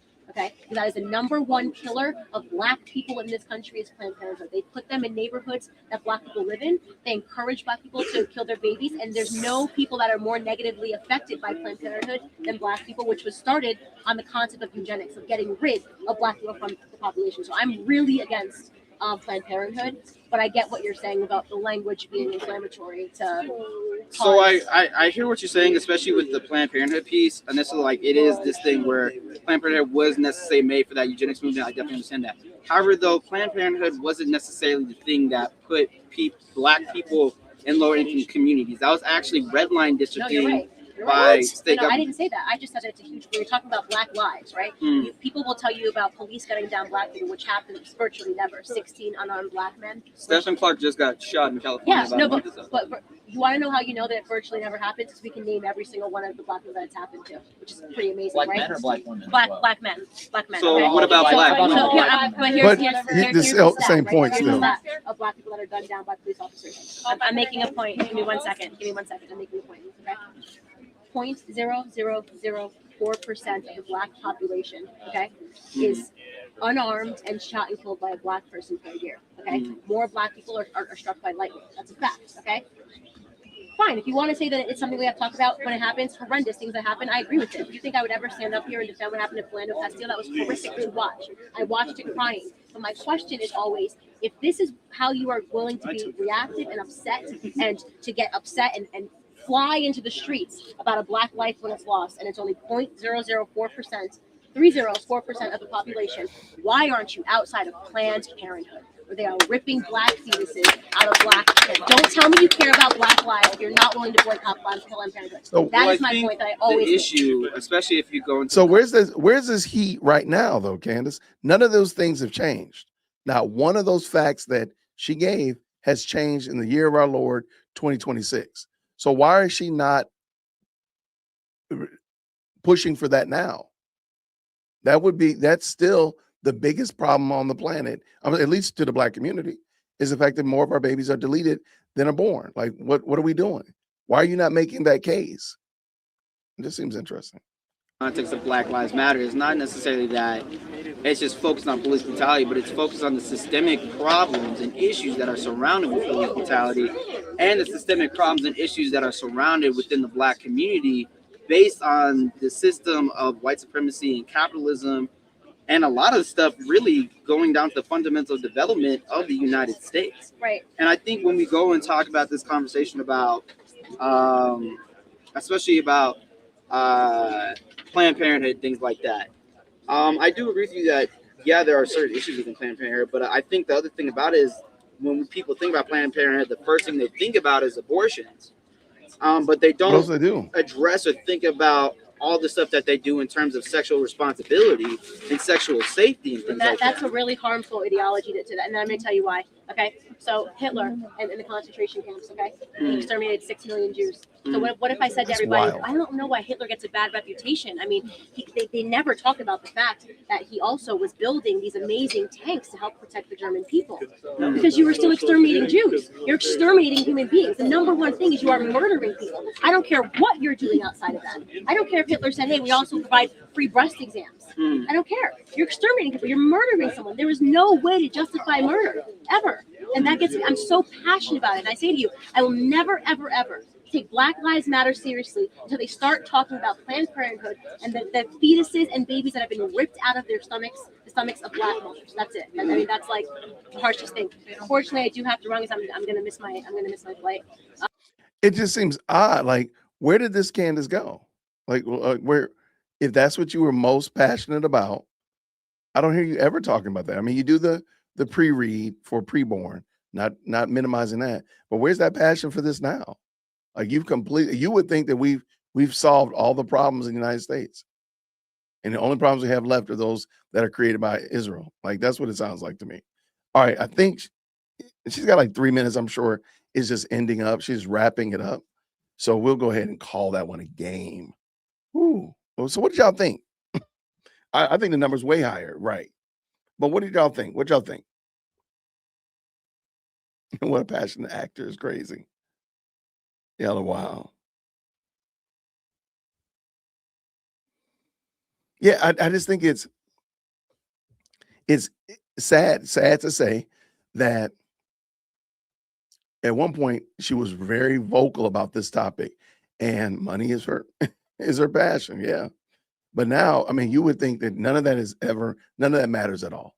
Not a bit. And it is funny, what she said about the failed art student of Germany. That's kind of wild. Only to now be saying the exact same thing. Like, to say the opposite, I'm sorry, that, he wasn't really that bad.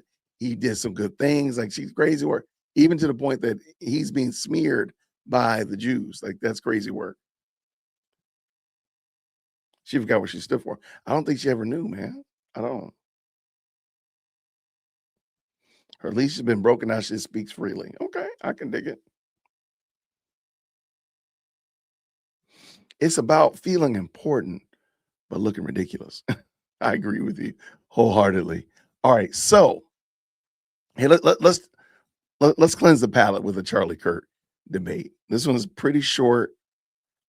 He's just answering a question from a college professor. I thought it was good. So let's bring this one in and hear what y'all think about it. Y'all know how we do it. Green hearts in the chat when you hear. Hi, Charlie. Before we start, I want to say I'm a professor here at WCU, and well, thank you for no, don't boom. What do you teach? Fair enough. I'm a sociology professor. I actually teach environment and climate change. Don't worry, that's not my question. I have no desire to talk about that today. Before I start, though, I actually want to surprise you maybe a little bit and say that I appreciate that you're here. If nothing else, hold on. If nothing else, as someone who want so badly to see our students engaged in politics and the life of the mind. This is great. And you should give yourselves a hand for showing up and be out here to talk about ideas. I do want to focus my question, if I can ask a question rather than doing this whole polemic thing, on the students that are here. So I've taught here for 6 years. I've gotten to know hundreds of our students. Every semester I ask them what they care about, what they want, what concerns them. And I think you probably know this, what scares them the most is that the day that they leave here and they go on the job market, they enter the labor pool, that they're not going to find a job. They're not going to find a job. They're going to have a hard time buying a home. They're not going to be able to afford to have a family. Do you agree with that? Do you all agree with that? Well, largely. I mean, if they're studying sociology, they might not be able to find a job. Well, but I mean, Yeah. you're kind of proving that college is not really a good use of time. So for what it's if worth, the students Charlie, you're talking to can't find jobs, why are they learning from you? Sorry, for what it's worth, Charlie, I mostly don't teach sociology students. Dang, Charlie. Good gracious. Man. Well, I mean, he did walk into that buzzsaw, so he deserves that. Wow. I mostly teach students from across campus who are interested in things like the environment and climate change. I teach very few sociology students. There's actually a lot of environmental science, engineering, Even more finance, so, accounting, a lot of people with the kinds of degrees that you think are very valuable. Anyway, they remain concerned. What I would love to hear from you, genuinely, is what you believe the Trump administration has done in these first 4 months that is making the economic futures of these young people better. Yeah, I mean, look, he's been in office for like, what, 80 days, but quite a lot. Number one, the price of oil is already down, so it's easier for everyone here to be able to drive home. The gas is going to be cheaper, which also will lower inflation. Number two, a tax bill will hopefully passed, which is no tax on tips, no tax on overtime, largest middle-class tax cut in history. Yeah. So everyone here that's going to have a job where overtime is incorporated, they'll be able to keep more of their money. Number three, we're opening up federal lands to build more homes, which is a great thing because home ownership is way inaccessible for a lot of people in this audience. And it's going to take some time. And one of the main reasons why President Trump won is because we were able to move the youth vote rather significantly and substantially because the Democrat Party, A, took younger voters for granted. I think we can agree on that. Absolutely. And B, they did not have an optimistic, hopeful agenda for home ownership, for getting married and having children in this country. So I would like to see the Trump administration go even further and make it so that every young person in this country can have accessibility to be able to own a home. I think they should prohibit major funds like BlackRock from buying up private family homes so that we have to compete against them. And I'll just do another thing I'm privately lobbying for and publicly, because I'll say it here, is I don't think the Chinese Communist Party should be able to buy up farmland in the western part of the United States. Absolutely. And with that, single family homes. So that's just some of the ideas here.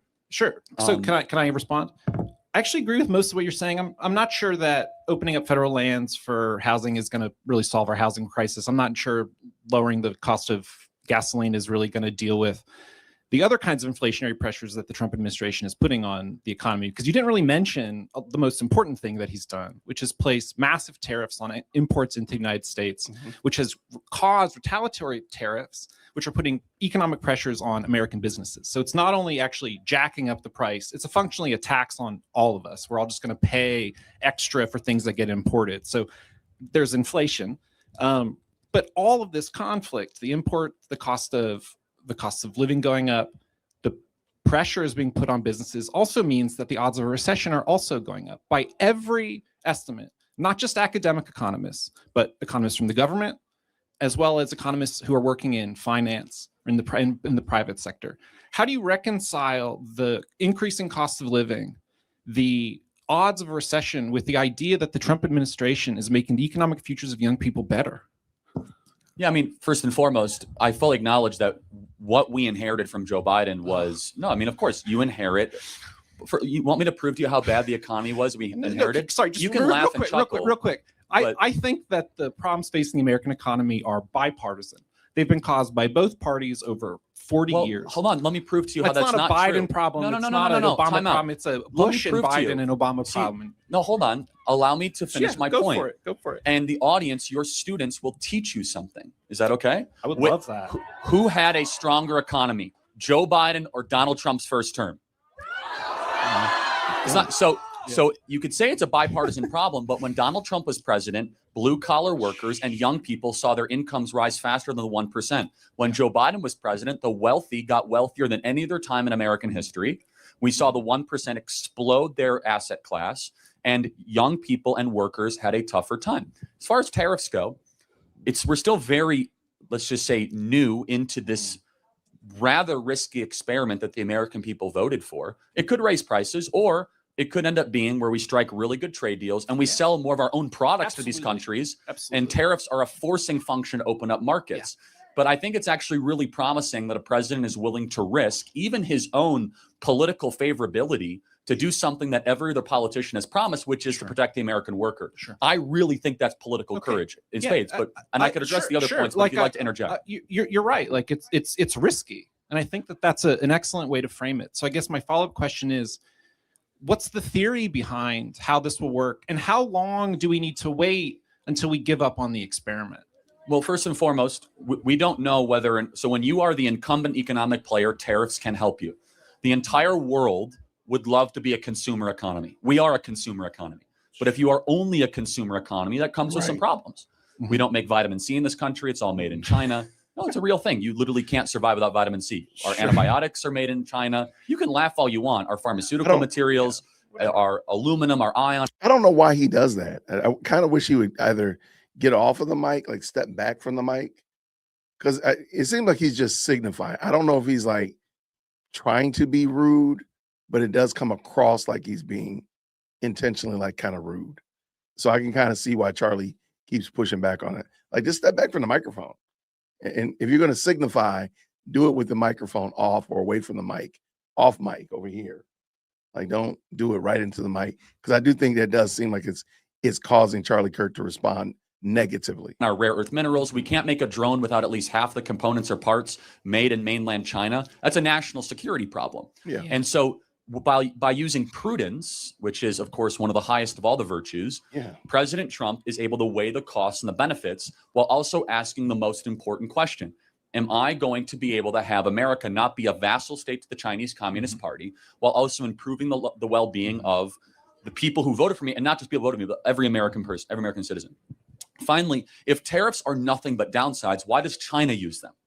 There are some upsides potentially to tariffs, to protect some industries or to incentivize domestic production. And finally, I think I want to double down and reiterate this point, which is that the people in this audience that voted for President Trump were trying to send a message to their leaders that you haven't listened to us. The experts have gotten so much wrong. You guys stole prom away from us. You stole graduation away from us. You guys from the COVID lockdowns. And it's time for us to try something new. I'm simply just... That's great. I don't know what that has to do with the question that I asked, which was about the use of tariffs. I don't know what that has to do with prom. Well, hold on. But no. You're redirecting the question. I want to talk to you about the tariffs. Can I tell you what it has to do with tariffs, actually? Because I'll complete the point, because you have a PhD and I didn't go to college. So let me maybe make sense of it for you, okay? But I was saying what it has to do with tariffs is that they don't trust what the experts have been saying, because the experts locked down this generation and unnecessarily masked them for 2 years. So when the experts say tariffs don't work, excuse us when we say, actually, you have completely invalidated all of your predictions the last couple of years. Do you see how they connect? Well, I see how that connects to how people think about tariffs. I think that's different than what tariffs actually do. Well, and it's perfectly fine to be frustrated. That's what they do. Now you let me talk. Well, hold on. You let me talk. Well, you keep telling me not to interrupt you. I'm not interrupting you. That's what you think they do. I'm going to add some context to what you're saying. However, we have not yet done an experiment of tariffs as the incumbent economic superpower when we have mass robotics, artificial intelligence, we are energy independent, and our greatest adversary is energy dependent. So you don't know what's going to happen. And the American people voted for the experiment. Then let me redirect you back to the question that I asked you and that you didn't answer. So it's an experiment. It's risky. These are your words. These are the words you have used. Yeah. How long do we have to wait? And when do we know that they've worked? Is it 3 years? Is it 4 years? Is it 4 years from now? Prices are still up. Well, prices are not going up. Hiring is going down. No, it's inflation is not going to go down. But it already is, though. You've put a tax. You've increased the cost of living.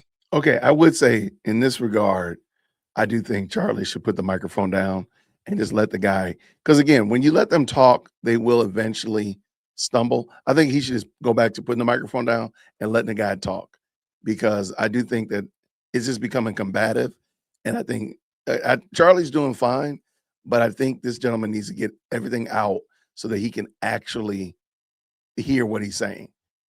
So how? So Doctor, what's your Bugden. name? Buddington. Bugden. Dr. Bugden. How does one avoid a tariff? Do you mean like how do we not impose tariffs intentionally on ourselves? But let's educate the audience. If you're Toyota, how do you avoid a tariff?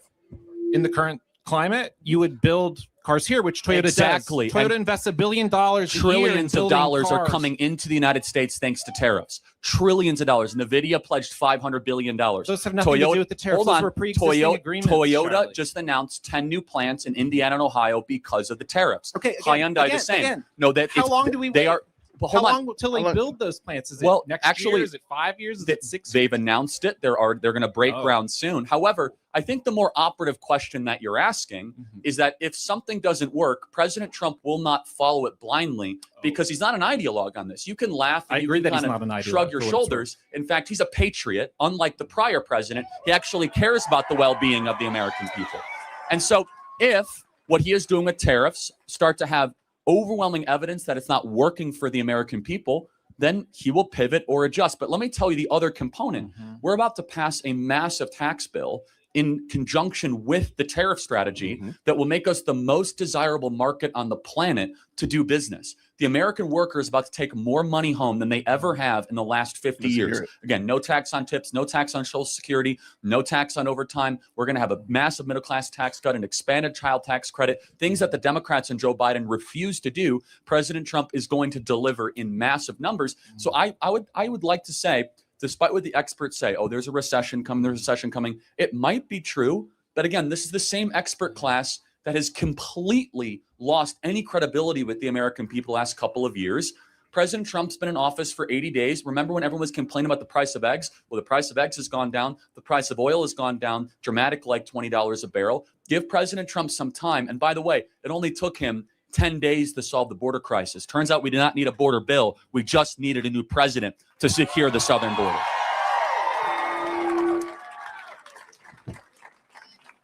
For what it's worth, I haven't had lunch, so I'm going to leave and let the next person talk.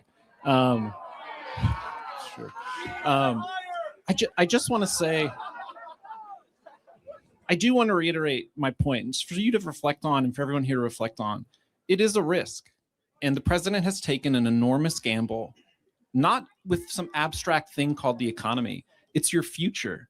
It's your jobs. It's your ability to get hired. It's the ability to buy a house and have kids. No, who took the biggest? I got to interject. And all you need to do, all that anyone should really bother doing is not to fight about it, but to just pay attention to what actually happens and to reflect on whether what Charlie said is true, that this president is actually a patriot and is actually adapting and is actually doing things to make your life better. Okay? Yes, and they voted for him for a reason because they saw his first term and how well he did and how Joe Biden destroyed the country intentionally. Thank you, doctor, and I wish you well. Okay. Shout out. I appreciate these. And hold on, I got another one just popped up. Okay. I think, again, I don't think people fully understand some abstract concepts like the economy. Have you ever just driven around your community, drive around your town, and just ask yourself, how much did it cost to build this building? How much did it cost to build this whatever bridge or the road or the amount of money that goes into communities is staggering. Like, wow, how much does it take to, I was driving in downtown Atlanta yesterday, and it was, I was in Atlantic Station. If you're familiar with it, it's a very nice downtown, a little north of true downtown Atlanta. But I mean, there's Google is down there, Microsoft is there, Wells Fargo has an office down there. There's all of these humongous skyscrapers in this little, 8-block radius. I mean, it's very nicely done. And I'm like, man, how much did it cost to put this building up and this building and this parking deck? The amount of money that goes into communities is, I'm sorry, it doesn't even make sense. And I think for the argument that this gentleman was making, which, by the way, I'm not certain I disagree fully on what he was trying to get from Charlie and what Charlie was saying. I just think that they weren't listening to each other. And definitely don't think the professor was. Maybe they should boil it down to something really, really niche. Like here in this community, I think they're at Washington Central University or whatever. But here in this community, the price of houses has gone up this much. How are you expecting people to be able to buy those houses? Something like that. Like keep it, because when we get all abstract and talking about tariffs and all of that, man, like eyes are rolling back in the back of my head. I don't know. I haven't been keeping up. I fell asleep on it. I'm sorry. And I just think that we could do a better job of bringing everybody in to see exactly what's going on. Because I don't think that it's as clear when we're looking at okay, somebody was asking about what was was happening at the airport. Well, guess what? We got TSA agents and the ATL. They're helping with scanning passports. Atlanta ICE agents handling passport scanning at the international side this morning. Let's see. Oh, that's exactly what we look like. That is exactly us.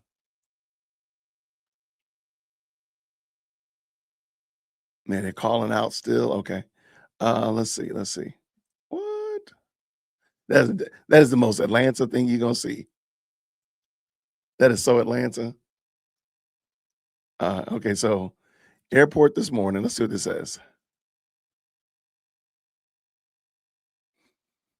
Okay, that's about, I hate to say that's normal. That's normal for general boarding. There's only one agent right there, and ICE agents aren't trained to scan passports.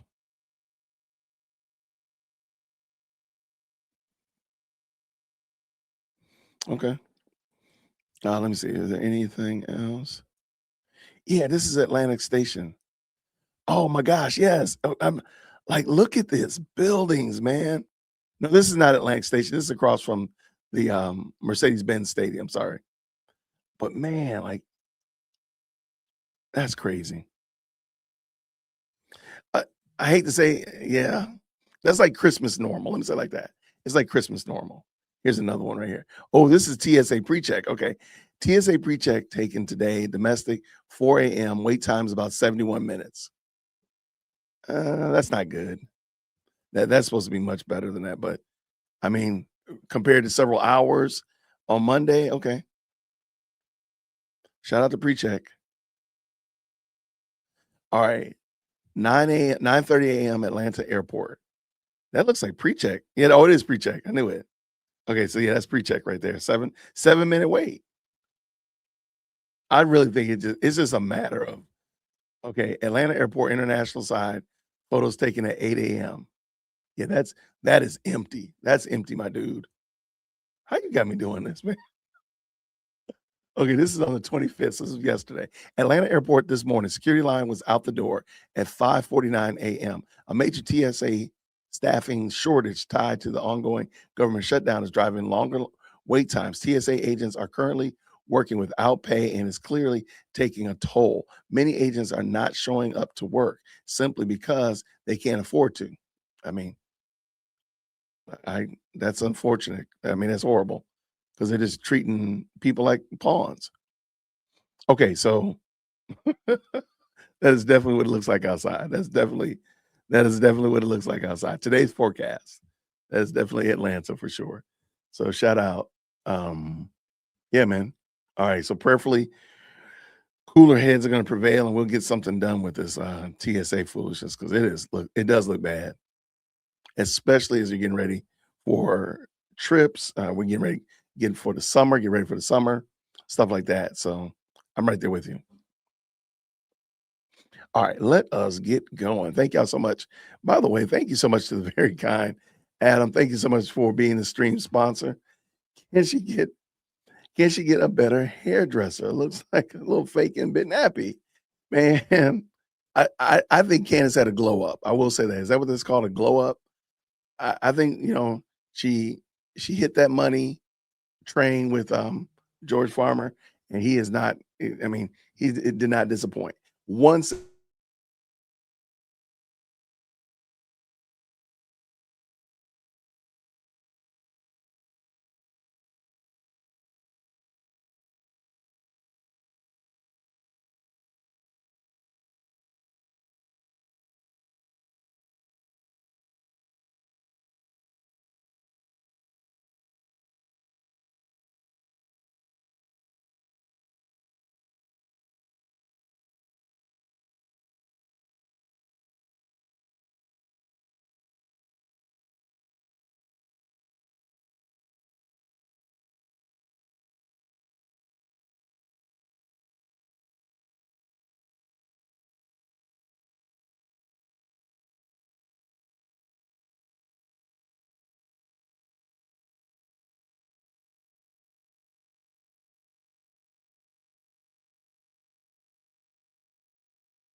All right. All right. When President Firstborn calls, I always try my best to answer. I don't like leaving my kid. So anyway, President Firstborn called, asking questions. We got answers. Dad comes through. Bada boom, bada bing. All right, everybody, let's keep this going. I do want to say thank y'all to everybody who has been participating in my March Madness. If you go to my community posts every day, I picked the 8 best performing videos on my channel for the month of March. I seeded them 1 through 8, and I pit them against one another. And all I ask you to do is watch the videos and vote which one you think is the best or which one you like more than the other. So far, today's day 2, so you can still vote for yesterday's. Today's day 2, and tomorrow, of course, will be day 3. Every day at 2:00, I drop it, and then on Sunday we'll do the final 4. On Monday we'll do the championship round and determine who's the winner of which one did you all like the most. So anyway, thank y'all for participating in that. The voting has been great, so I appreciate you. What's going on, friend? How are you, Biblical Worldview? Good to see you. No, she was we're working on getting her moved out because she'll be moving out the end of the first week in May. So I already ordered her movers and trying to see if any of her little friends want to store this stuff over the summer since we're gonna have a storage unit. So she has to call me about it. She can't call her mom. So she has to get on that. And she also was asking me about a internship that she wants to do. I want her to do an internship. Just go out and do great things. So anyway, that's what we were talking about. All right, good people. Let's see what Charlie had to say. We had another student that we will, you know what? I got 2 of them. Sorry about that. I got 2 of them. Let me pull this one in. Because I really don't. This one is akin to our conversation, the video I dropped earlier about whether or not Turning Point USA needs to be involved in religious activities. And I think this one probably was a little bit more akin to that, kind of following that speed, if you will.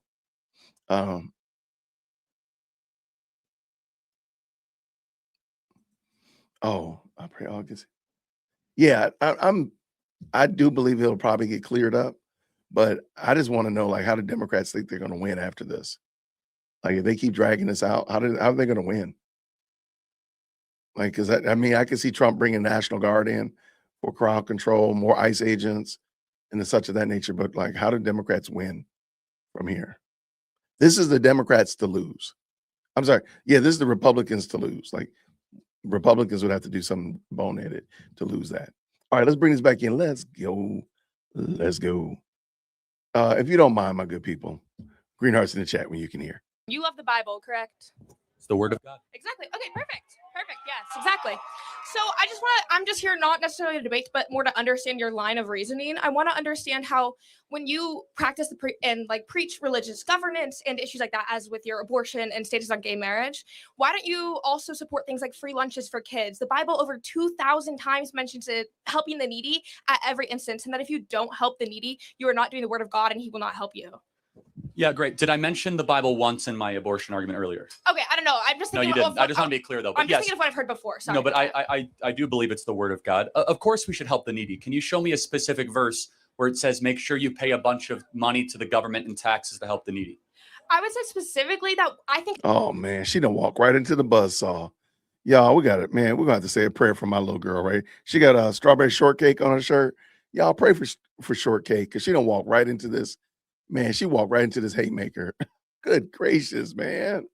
I knew he was going to say that too. I knew it. I just knew he was going to do this. As Christians, it should be the number one priority to find a system that works to make sure that every single person is fed. And I think it truly, if we're that is not a Christian principle. No, that's not. Let me back that up. Let her. I love when people who are not Christian tell Christians what they need to do.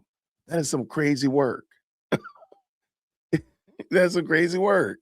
It's the word of God. Of course, we should help the needy. Can you show me a specific verse where it says, make sure you pay a bunch of money to the government and taxes to help the needy?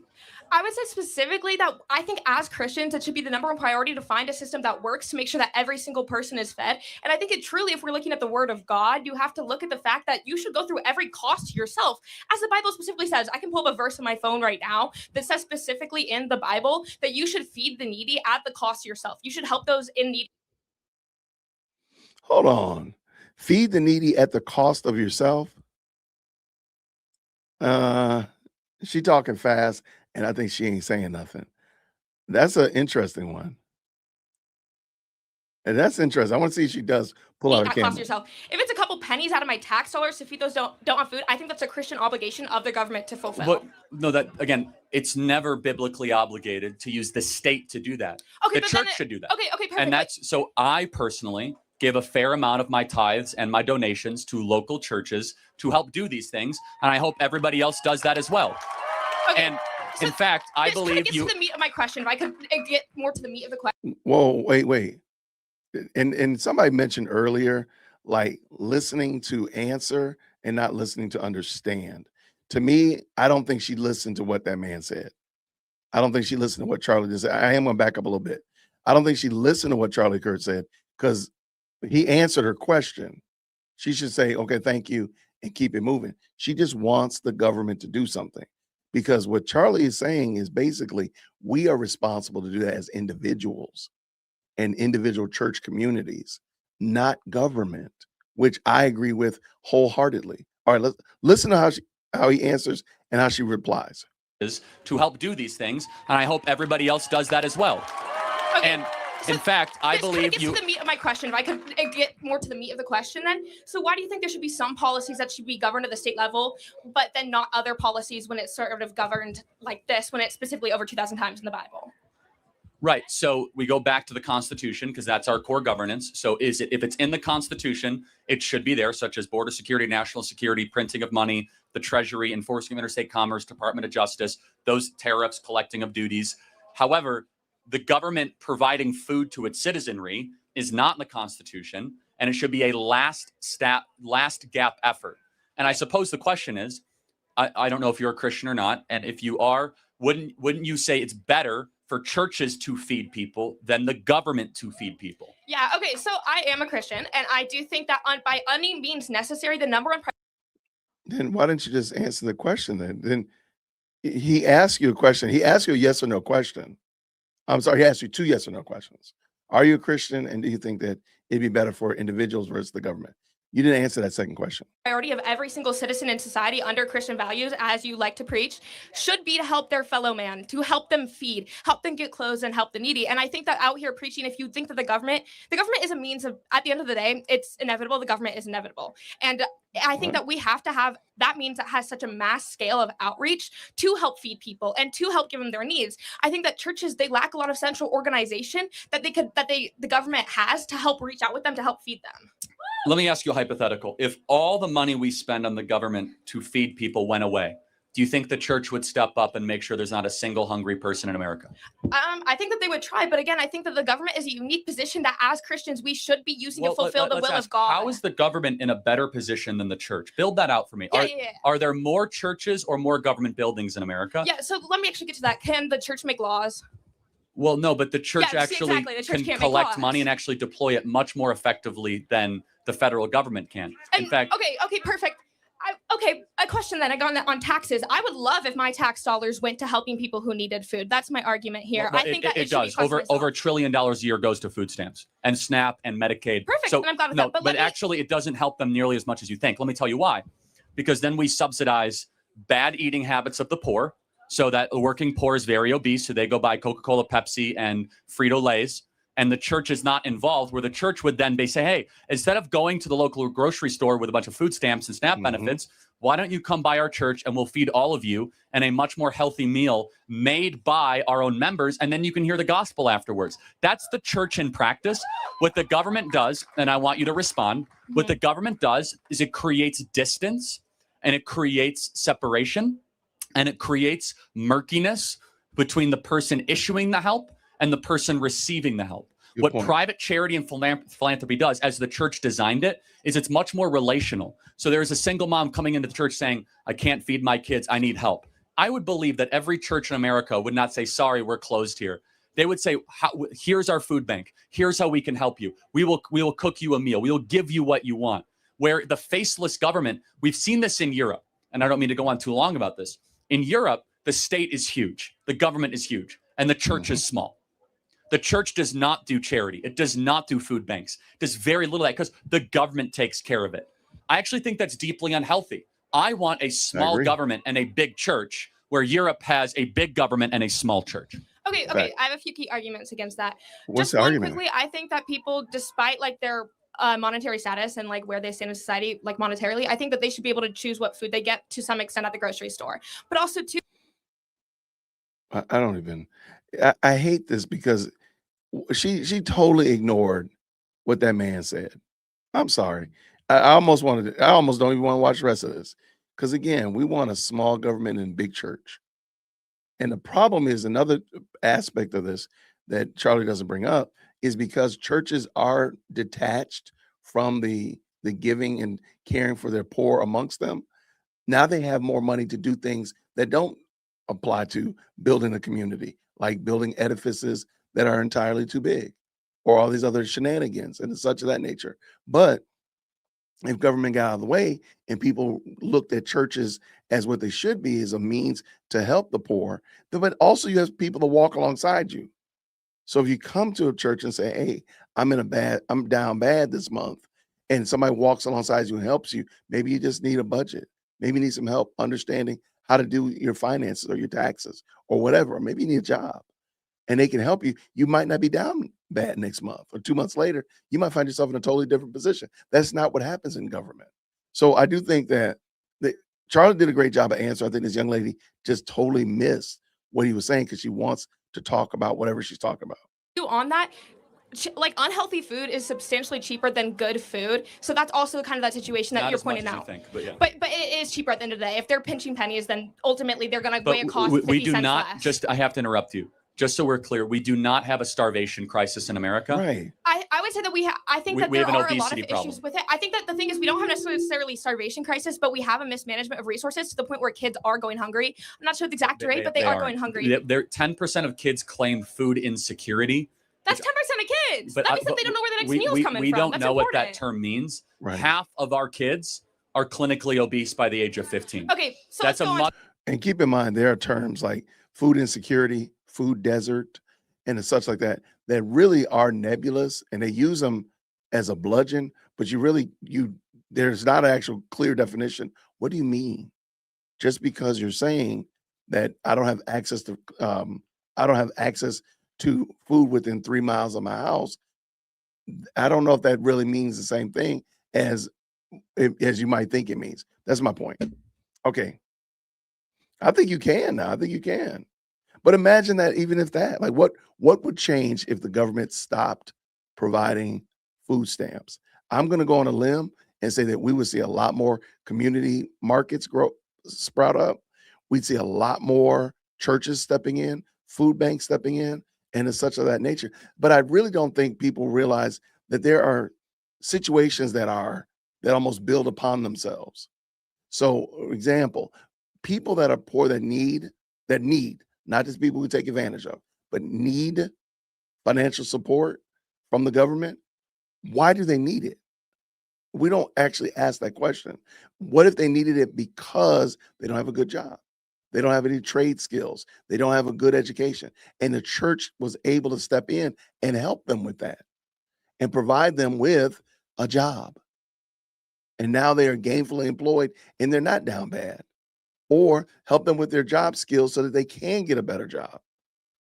Like there's a lot of opportunities that come from, hey, you know what? The government is providing too much support and it is almost retarding people to the point that they're not able to do anything for themselves because they just know the check is coming.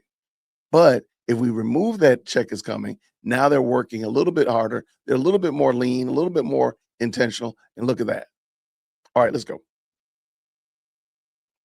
that a bigger little bit more. problem than food insecurity. Okay. We have too much bad food being fed to our kids. Okay, perfect. On to that argument again of food insecurity. That just means they don't know where their next meal is going to come from. That's what that means. But also more on to this specifically, I think that, again, obesity can be a problem to solve. But when there are kids that are going hungry, I do think it is a responsibility of the government. Because like I said, churches can't make laws. I think that they are important, but they Why do they cannot need have the laws? outreach and the standard of providing free lunches to school kids every single day because they can't afford food. They don't know if they're going to go home and have dinner on their table. So all I'm arguing here today, again, my final question before I get off is just, do you think that you are upholding your Christian values by not holding the government accountable when the government is the easiest way to get food to people? No, I actually don't think it's the easiest way. I don't think either. that private charity, individuals helping individuals, is the best way to offer But is help. that working enough right now? Or should we Well, have a system to we- give free lunches to kids? We do. That problem is you're actually living in the big government era, and it's not working. We spend hundreds of billions of dollars on your desired objective. We have food stamps. We have school-supported lunches. We have taught Okay, how widespread are those school-supported very lunches? incredibly. Can you give me the statistics? Because Yes. because I know that growing up in the state of Idaho, I never once had a free school lunch unless, Well, neither did and- anybody I know, unless it was during COVID. I will say During something COVID. controversial. Well, okay, this is something that a lot of people don't realize. As a former school teacher, I can tell you this, and I know this. School districts that are not impoverished, they don't have a certain number of people in a certain economic bracket, they don't get free lunch. And for this young lady to sit there and say she didn't get free lunch, it probably means that y'all made too much money. Now, there are school districts that they just have done away with that limit and everybody gets free lunch, which is kind of dumb in my opinion. But there are affluent school districts that have just said, look, everybody gets free lunch. If you want a lunch, you can get a lunch. Okay. But if she says she didn't get a free lunch, there's a high probability that she didn't earn it. She didn't need it. Because she don't look like she's starved. She don't look like she was emaciated. So therefore, the likelihood is that your mom and dad probably made more money than you think. And I think she knows that. I don't think that's Strawberry Shortcake's problem. And I actually don't think it's the role of the state to feed a kid at school. It's the role of the parents to feed those kids. I agree. And I agree. And you might say, oh, if the parents don't have money, the parents, I think, have to get more and more involved to taking care of your kids. And the more the state grows into that realm, the smaller it actually makes the American family. Final point. Okay, one quick follow-up on that. I think that specifically parents are often struggling. They often give up their own meals to give to their kids. But hang on, That's let's a move up beautiful to thing. this. It is. Okay, exactly. Now let's move, but they shouldn't have to. They should also be able to get food themselves. I think that the key argument here is that they need to be able, because the government has so many resources to provide food for people. And I think that if you are up here and that your religious values, I know that you're against gay marriage and often that's by your religious values. So I would say that specifically when we look towards issues like that, if we're going to have some religious governance, you have to do what the Bible says over 2,000 times and provide food to the needy and help heal the needy. Yes, and we do. And what I'm saying, though, is that it has been proven to really not work very well. The best way to help the needy. Then do you not think it's the Christian duty then to find everything we absolutely can do to help them? Yes, and we know how to do it, and that is the local church helping them. Okay, perfect. So then do you think that also then comes from government ordinances and government support? Why does she keep bringing government in? Like, listen to what he said. Listen to what the man said. Yeah, I mean, there's a lot of the young lady. I don't think people keep saying take a breath. She just wants to say something. She just wants a gotcha moment. And again, that's all it is. There's nothing more here to see. We're not going to get a real somebody's actually listening to him and actually considering what's being said. And tax cuts for the churches? Well, first of all, churches don't pay taxes. Well, that's what I meant. Like no longer adding taxes, because I've seen those things that people want to add taxes to churches. We shouldn't. No, they're tax exempt organizations. But again, our view as Christians and conservatives is the government doesn't do it well. The government operates by force, and the local Christian nonprofit, the local Christian church, or whatever, it does a much better job of delivering help to those in need than a big government. Thank you for your time, though. It's believed to be back to the fundamentals of when this country was started and the Constitution was made, that there's supposed to be a separation of church and state, but it seems you don't believe that anymore. Well, where does it say that in the U.S. Constitution? It was written in the Constitution. I don't exactly remember what part, but it has been written. It's not, actually. So, and that's okay. I'm going to help you out here. Okay. There's the Free Expression Clause and the Establishment Clause So what you're thinking is of the First Amendment. What you're thinking of is that Congress shall make no law prohibiting or promoting the exercise of religion or the free exercise thereof. Now, mind you, the separation of church and state is not in the U.S. Constitution, and that's okay. Not a lot of people know this. It is from a letter that Thomas Jefferson wrote in 1803 to the Danbury Baptist Convention in Massachusetts, saying to the church, the government will not come after you. There was no question at the time of the founding that God played a central role in all of our government. In fact, God is there in 4 times mentioned in the Declaration of Independence. And never should we, and you would agree, there should never be separation of morality in state. But then I have another question, not the second question, but do you believe there should be a separation between those two things, church and state? Well, it depends on, well, let's play it out. Do we currently have that? During COVID, the government was able to shut down the church. Should that be allowed? I mean, I don't believe so, no. Okay, so the point is that we don't even have separation of church and state because the state was able to tell the church whether or not that you could practice on Easter. Now, that's the standard that they currently have. Do I believe in a separation of morality and state? Of course not. Now, the morality that built the West is the 10 Commandments. The 10 Commandments is the best rules of life for any society to flourish and to be able to succeed. You shall have no other gods before me. You shall have no other idols. You shall not take the Lord's name in vain. Honor your mother and fathers. May live long in the land of which you are in. Honor the Sabbath day and keep it holy. Do not murder. Do not steal. Do not, bear false witness. Do not covet. Do not commit adultery. It's out of order, but that's still the 10 Commandments. Those rules for life is what the founders believed, so much so that they're in the halls of Congress and the Supreme Court. That we believe is transcendently transmitted to us, and that when we do not submit to those 10 Commandments, our country starts to fall apart. But if you think about it, most wars when religion gets entangled into a culture and even government, most wars have started because of that. So that's a talking point that has no basis, and that's okay because a professor told you that. So let's go to the truth. And I'm going to ask you a couple of questions. What religion did Mao Zedong believe in, the great murderer of China who killed 50 million people? I don't know. Yeah. He was an atheist.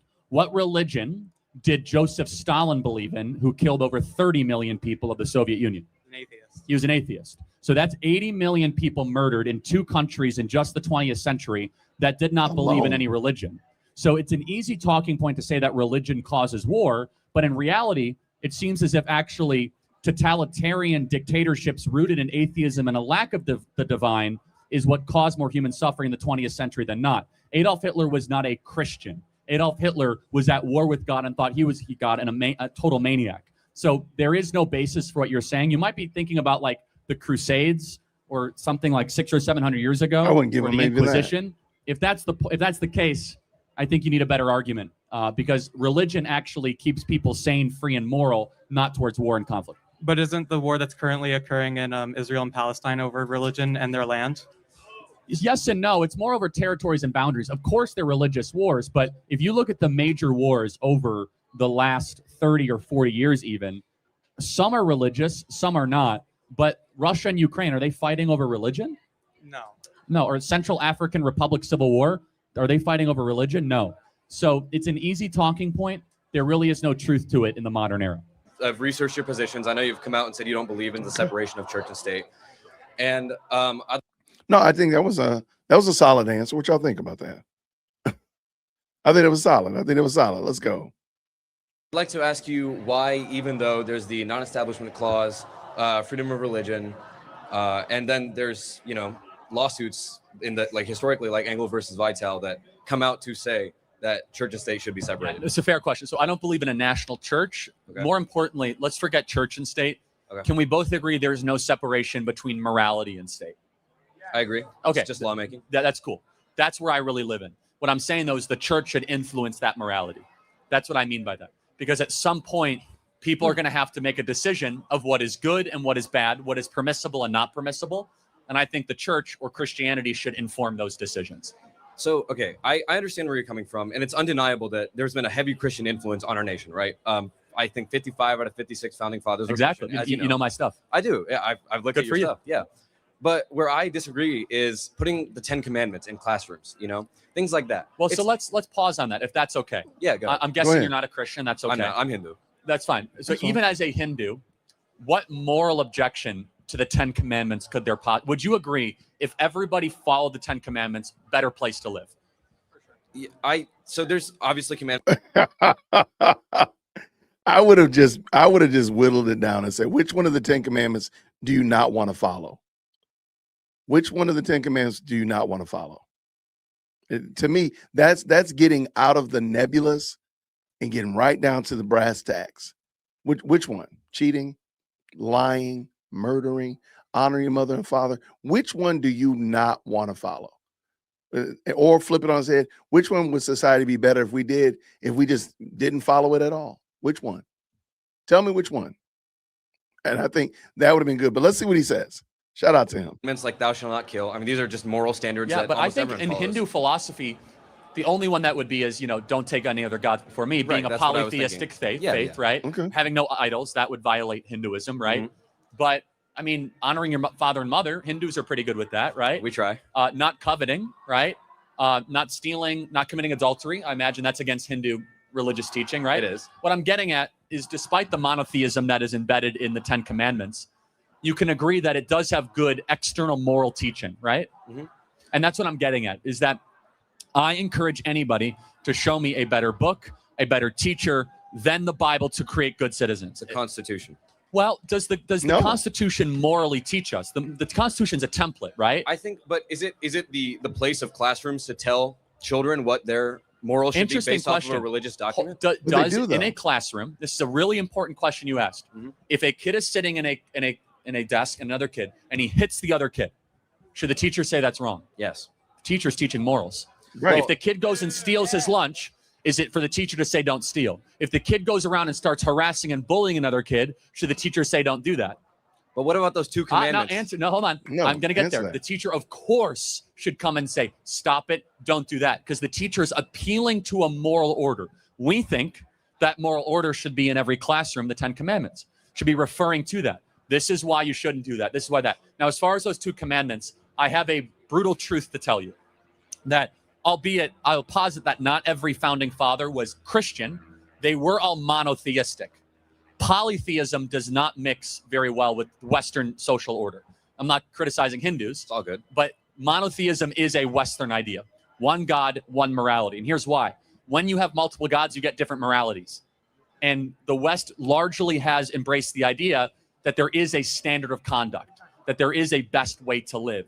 Right. C.S. Lewis called it the Tao, or the way, or the best path in his book, Abolition of Man. What I'm getting at is that it's tempting to say, hey, the teacher should just say neutral. But we all know the number one thing a teacher does is not instruct. It's to control the behavior of out-of-control kids. And by controlling behavior, you're actually imparting morals on the kids. Does that make sense? It does, but even then, the question still arises that, yes, there are moral codes that the Western civilization has kind of been built on, which is the 10 Commandments. So we should go back to those roots, right? We shouldn't. However, we have school codes, school laws, district laws, and all of these. Most school codes have these, but they're all morals. a reflection of a different moral code. So why go put back, the original? So go back to the roots. The roots are the best, because why would we cut off the life force of our civilization? If we know that something has given us life and given us prosperity and has grown into the greatest civilization ever. I'm going to stop for a second. School rules or school codes, they're going on a premise that thou shalt not lie. Like, for example, the honor code as relates to taking tests and doing work in school. You're going on the premise that people are not going to lie or cheat or steal other people's work. They're there. It's embedded in it. I don't understand what the gentleman's big issue is. Because again, I would probably just ask, which one of the 10 Commandments do you want to not keep? Which one? He'll probably say the singular God, the monotheistic God. Okay. Is there another one? Because you're already not doing that one, but you're also not cheating, stealing, and robbing and dishonoring your mother and father. So which one of them do you want to continue with? How about dishonoring your mother and father? Indians seem to have a very high view of their elders. So would you want to go around and do that? You want to go steal? You want to take somebody else's wife? Take somebody else's stuff? Somebody takes your grade, your work, and puts their name on it? Do you want that? I think it's very easy. I don't understand why this is. I don't even know why. I'm not 100% certain why he's even arguing this. Isn't going back to the roots really finding our way home. Well, and like to an extent, you're right. Absolutely. I understand your point, and I can totally understand. But, you know, when you have these 10 commandments and you have a child such as me, you know, a Hindu person, if I was a child and I see the 10 commandments on a wall, to me, it's an endorsement, not so much as, hey, here are some rules that you should follow. Because even with those two, I'm still feeling cognitive dissonance that, like, I'm being told this, but I also believe this at home. So why Fair not enough. stick with those school codes and those, you know, local laws? I think and, we're actually agreeing at some point. I agree. At some point, there has to be rules for life. Absolutely. Right. That's the problem.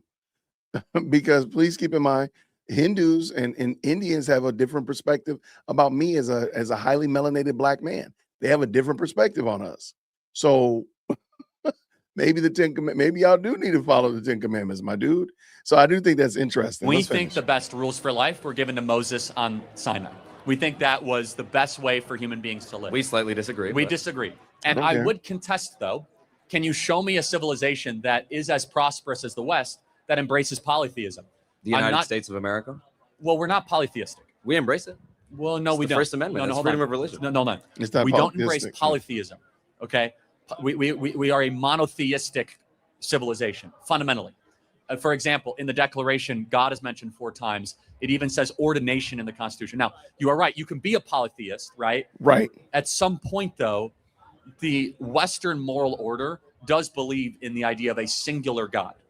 That has been a tradition, and it's worked really well for us. And if the solution is like, hey, we're going to have a school code, what we want to do is peel back that school code eventually back to where it came from. But what's the point inherently? Again, I apologize if I keep No, it's repeating okay. This. The point What's the point is of that peeling this code well, back it's instead not- of keeping this code that's more inclusive to people like I me? wouldn't say it's I don't mean to offend you. I don't That's all seek good. to be inclusive. Reasonable. I Right. seek what is best. Okay.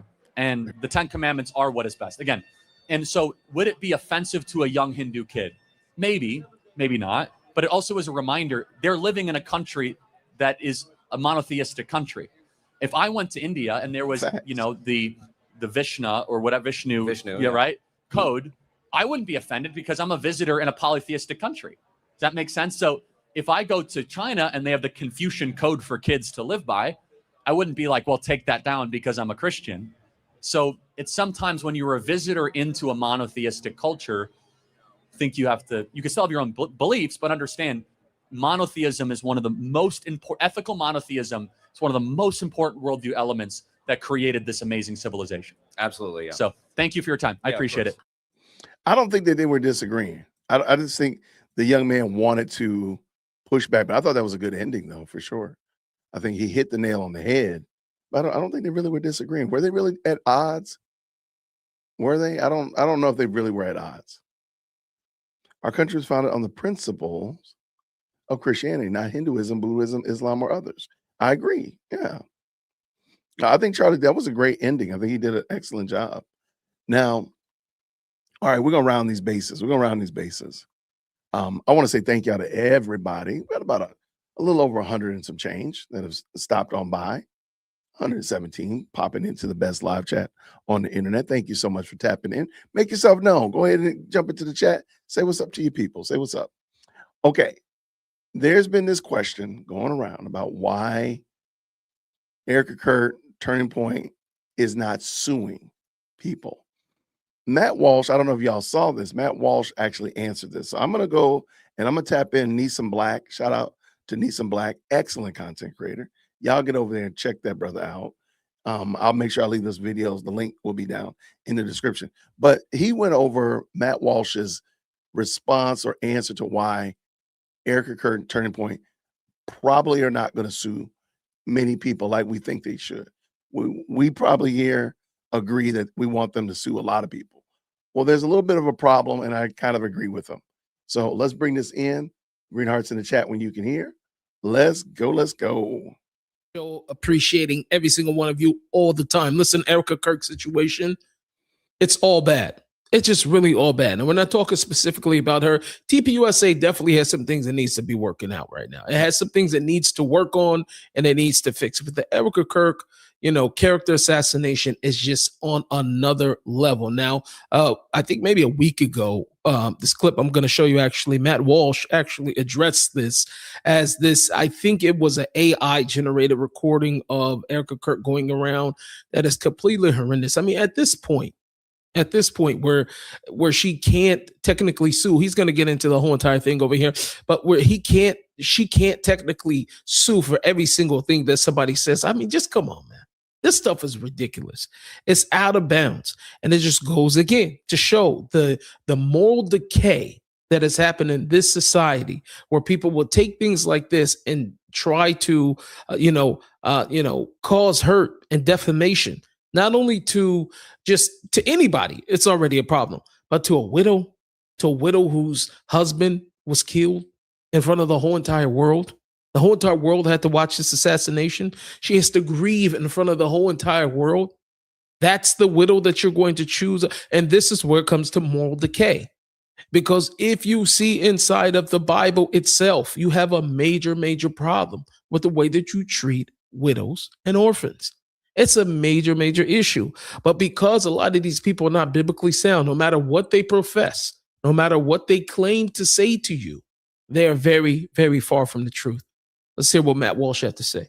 There was a post over the weekend that went viral that I want to talk about, amplified by guys like Ian Carroll and other quote unquote independent creators, as we call them now.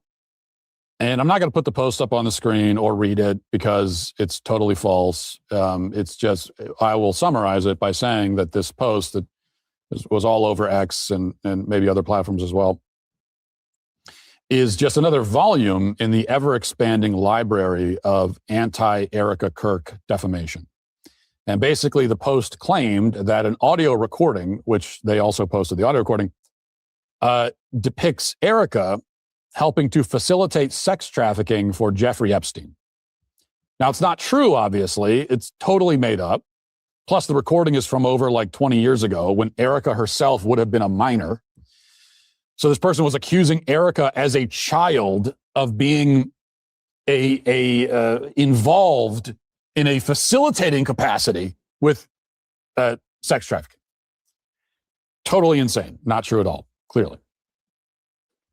And yet the original poster claimed factually, objectively, that it's Erica. Wasn't even like, oh, might this be Erica? Does that sound? No, it was the exact phrasing. This is undeniably Erica Kirk. Not even bothering to throw in an allegedly or to couch the accusation in any way whatsoever. Just saying, yep, this is Erica. That post got 11 million views. And again, it was reposted and amplified by other large accounts, Ian Carroll in particular. And now he did do the smarmy, cowardly, passive-aggressive thing of allowing yourself plausible deniability, because he reposted it and said it was with something like, wow, this sounds an awful lot like her. And then later he could backtrack, which he did, and said, well, I never said it was her. What are you talking about? I wasn't trying to. I didn't imply anything. I never implied anything. All I was saying is that we should look into this. And again, it's not remotely true at all, verified to be false. Something your common sense should have already told you. And this is, as I said, just one more example of just blatant, fraudulent, slanderous nonsense being leveled at Erica. And there's a lot of it all over the place. Yesterday, there's a nutcase who calls herself a journalist named Liz Crokin, kept the narrative going. She posted, quote, Erica Kirk is involved in the rape, torture, and trafficking of children. Just not even, again, no allegedly, just not the vaguest attempt to even pretend that she's exercising any kind of prudence or discretion at all. Just outright defamation. Totally made up. There's no evidence of this at all. Zero evidence of Erica Kirk being involved in rape, torture, and trafficking of children. There's not even like, if proving that is a mile away, like if the proof of Erica being involved in that is a mile away, Liz Crokin has not even made it an inch in that direction. Okay, not a foot in that direction. There's no evidence at all. Totally made up and stated as fact. And And this is what's happening. The worst, most insidious, most damaging lies that it's possible to tell about a person. And that post has 1 million views. And here's what I want to say about this. And this is what I posted over the weekend.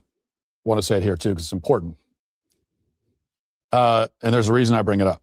Aside from just lamenting the constant assault on this woman who is at this point the most defamed person to ever live. I mean, it's insane. I've never seen anything like it. But here's my point. And I don't really have a solution for this. I got to be honest. I have some ideas, maybe, but I don't have a solution. I don't know what to do about this exactly. But it's really bad because this is how defamation works these days. And it's all over them. It is totally out of control.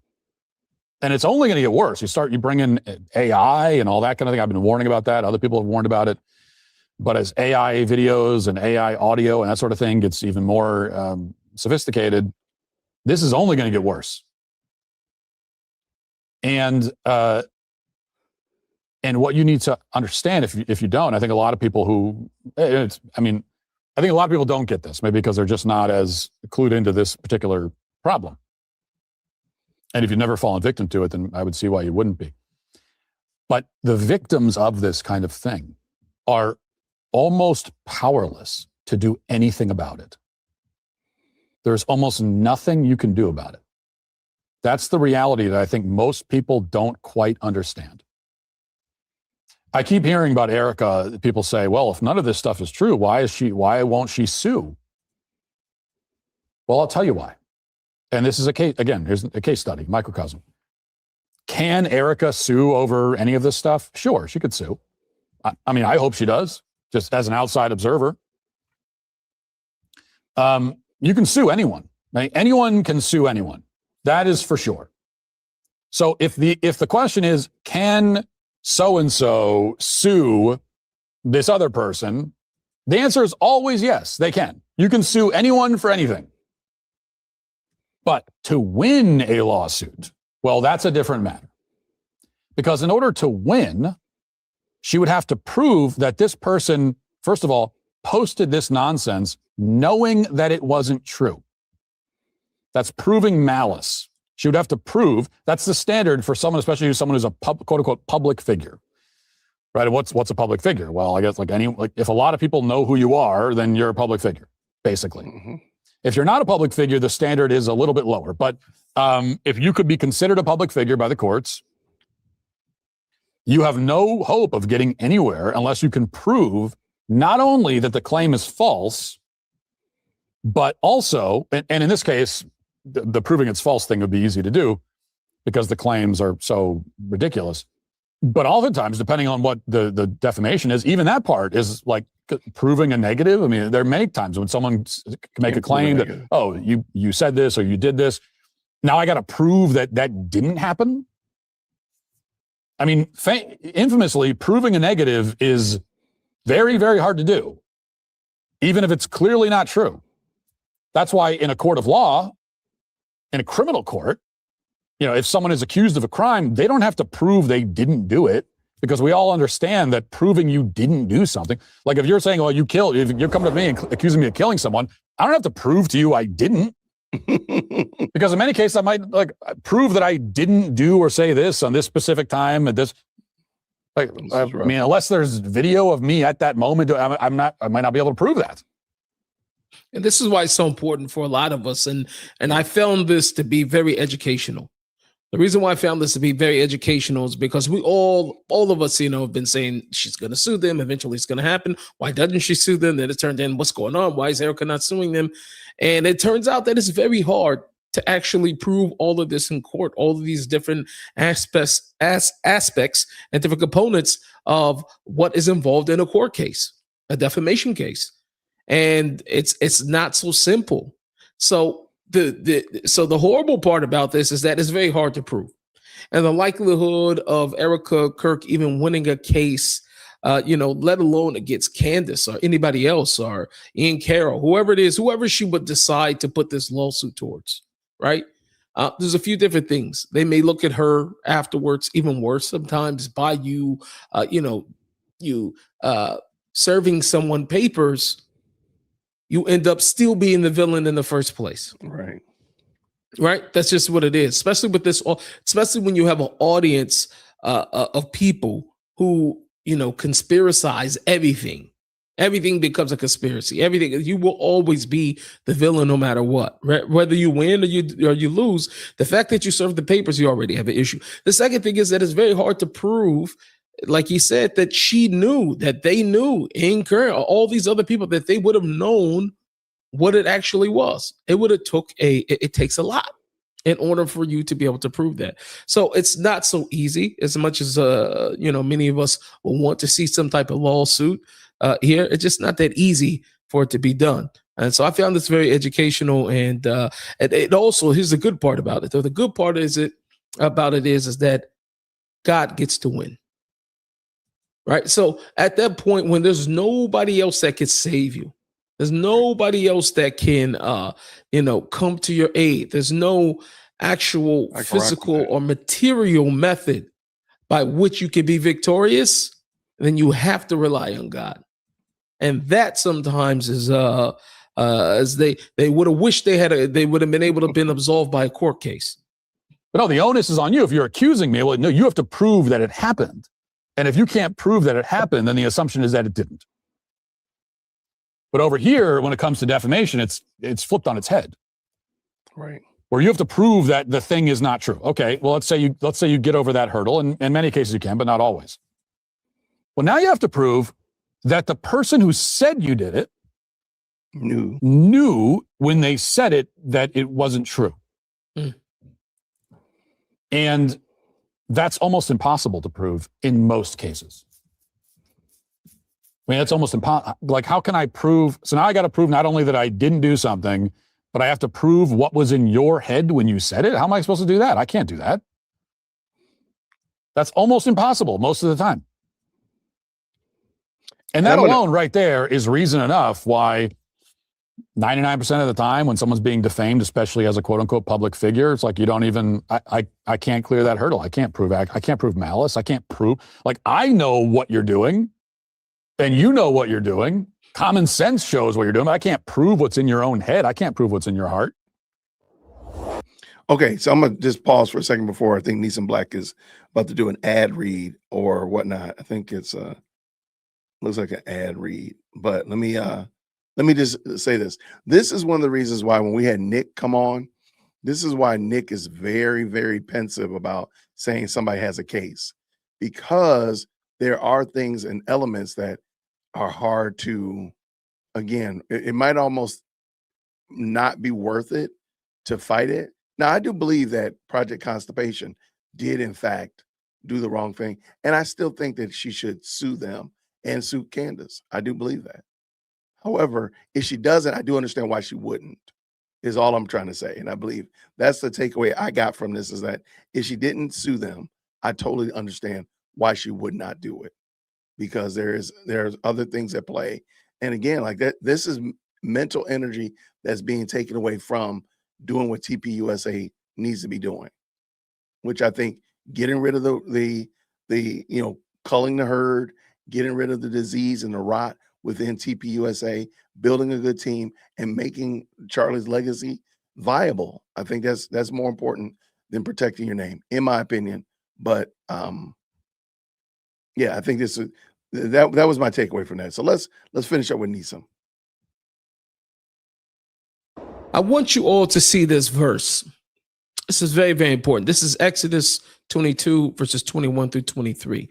I want you to understand God in the way that he is. Now, there's many other verses, but I want to use this one specifically so you can understand the ramifications of what these people are up against as they continuously go after Erica Kirk. It says, "You shall not afflict any widow or orphan.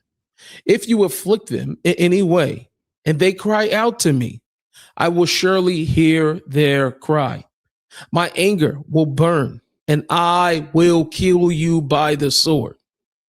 God's not being politically correct here. And your wives will become widows, and your children orphans. I want you guys to understand this. It's very, very important for you to understand this about the God of Israel. God does not have to sugarcoat anything. God is a just God. God is a God who, when he says something, he means it. He says his word shall not return to him void. And I understand that in this world of online theater, in the court of public opinions, and whatever else you want to call this show, and perhaps the circus that we are all, involved in, this circus that we're watching from these people, ultimately, God will bring these people to justice. God willing, they repent. Wow. That's what we all pray, right? The book of Ezekiel says that God doesn't desire that these people should die, but rather that they should repent. However, the notion or the idea that the just God and supreme God is going to allow these people to continue on this way, not a chance. It's not a chance. Thank you guys so much for watching today's show. Please leave a like, comment, subscribe. If you haven't, turn on the notification. Hit the notification bell so you can see every time something else new drops. And as we always say here on this channel, remember to serve God or live trying. I'll see you on the next clip. All right, grace and peace. Shout out to Neesum Black. I appreciate that. Yeah. I still want Erica Kirk and Turning Point to sue Candace, but I do understand why they may not be moving as fast as I think they should, or why they're not doing what we all believe that they should do. And it might be because, look, it's going to be a hard road to hoe. And is that mental energy and is that monies that we really want to invest in this right now?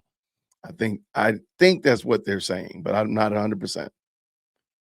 Okay. I'm not 100%, but that's what I think is going on. But let me know what y'all think about it for sure. Hey, real quick, I'm gonna pull in Fax Me. I've not looked at Fax Me, and actually, Natalie, I apologize, Natalie Beisner is referring to Fax Me. Whew. We got a lot of back and forth up in here. All right, let's pull this in real quick. All right, shout out. You guys have been like kind of following obviously the whole back forth last week with the whole saga with Nicole Arbor, very vocal and very passionately against women that false accuse men, first and foremost because it smears them, and it's not a smear that just lasts a couple of days, it lasts their entire lifetimes. And there's not a guy that can come up and just say, oh well, the charges were dropped, and people don't go, oh, but why were the charges ever there in the first place? The idea is to make men carry that for the rest of their lives, and women know that when they lie. And by the way, when a woman false accuses a guy, it doesn't just do a disservice to that man, it does a disservice to women everywhere. Another old interesting clip from Candace Owens, and you know what, I actually agree with her so much in this clip. I couldn't agree more that false accusations against men ruin their lives. It's not just a little thing that ruins it for the short term. A guy just can't come up and say, well, the charges were dropped, so it's no big deal. People then hold that against you forever. It's a mark on your reputation. It's a stain on your character. And people think, oh, well, why were you ever accused of it in the first place? I could not agree more. But I'm just wondering how you circle that square as a Candace fan, and how she circles that square herself with what she's doing now, which is accusing baselessly, without evidence and without proof, accusing women, including Erica Kirk, and also men of the worst sexual crimes against children, and then also of murder. Either, being involved in the planning of murder, allowing it to happen. She has specifically said that Charlie's murder was planned and that it was a decision that was made by his friends. I just want to know why, Charlie. I want to know why the decision was made to murder Charlie Kirk, a decision that very clearly had to be approved by Charlie's friends. So how is that any different? It's not different. Obviously, false accusations of sexual assault can ruin your life. False accusations of being a predator of children can ruin your life. False accusations of murder can ruin your life. And in retrospect, it's just so clear to me that Candace Owens, when she stood against the Me Too movement, and it's so disappointing to say because she was, in my view, one of the first people to stand up against the injustices of the Me Too movement and to see it for what it was. But it's clear to me now that when she stood against it, it was really just about being contrarian and gaining attention for going against what was accepted in society at the time, and specifically gaining attention and praise from male fans. That's what it was about. It was never about truly seeking justice for people, truly wanting to protect people from witch hunts and undue character and reputation smears. It was never about that, because if it were about that, you would want to apply it equally. It wouldn't just be about women falsely accusing men of sexual assault. It would be about any false accusations against anyone, anywhere. And the truth of the matter is that some content creators have realized that there is a market for content creators who defend the opposite sex. And some content creators decide to capitalize on that. To me, Pearl Davis is one of these people. Like, it's one thing for a woman to defend women. It's one thing for a man to defend men. But when a man specifically defends women and makes content about that, it's an attractor. Women like it. Likewise, when a woman specifically defends men and consistently makes content about that, it's an attractor. Men like that. It pulls people in. And I'm not saying that everyone who does that is not genuine, but I am saying that some people have capitalized on that and are using that just to further their own brand. And it seems to me like Candace realized that that was a popular thing at the time that would make her stand out from the crowd, that would attract specifically more male followers. And it wasn't actually, again, about any abiding principles and morals. It wasn't actually, again, about staving off witch hunts, demanding proof beyond a reasonable doubt, demanding that accusations not just be baseless. And Candace has even gone so far as to say in the past that in a perfect world, women who falsely accuse men of sexual assault would be punished in the same way that we punish actual sexual assailants. And so by her own logic, if she's going around falsely accusing people of murder and also crimes against children, what kind of punishment would she and the other people doing that deserve by her own logic?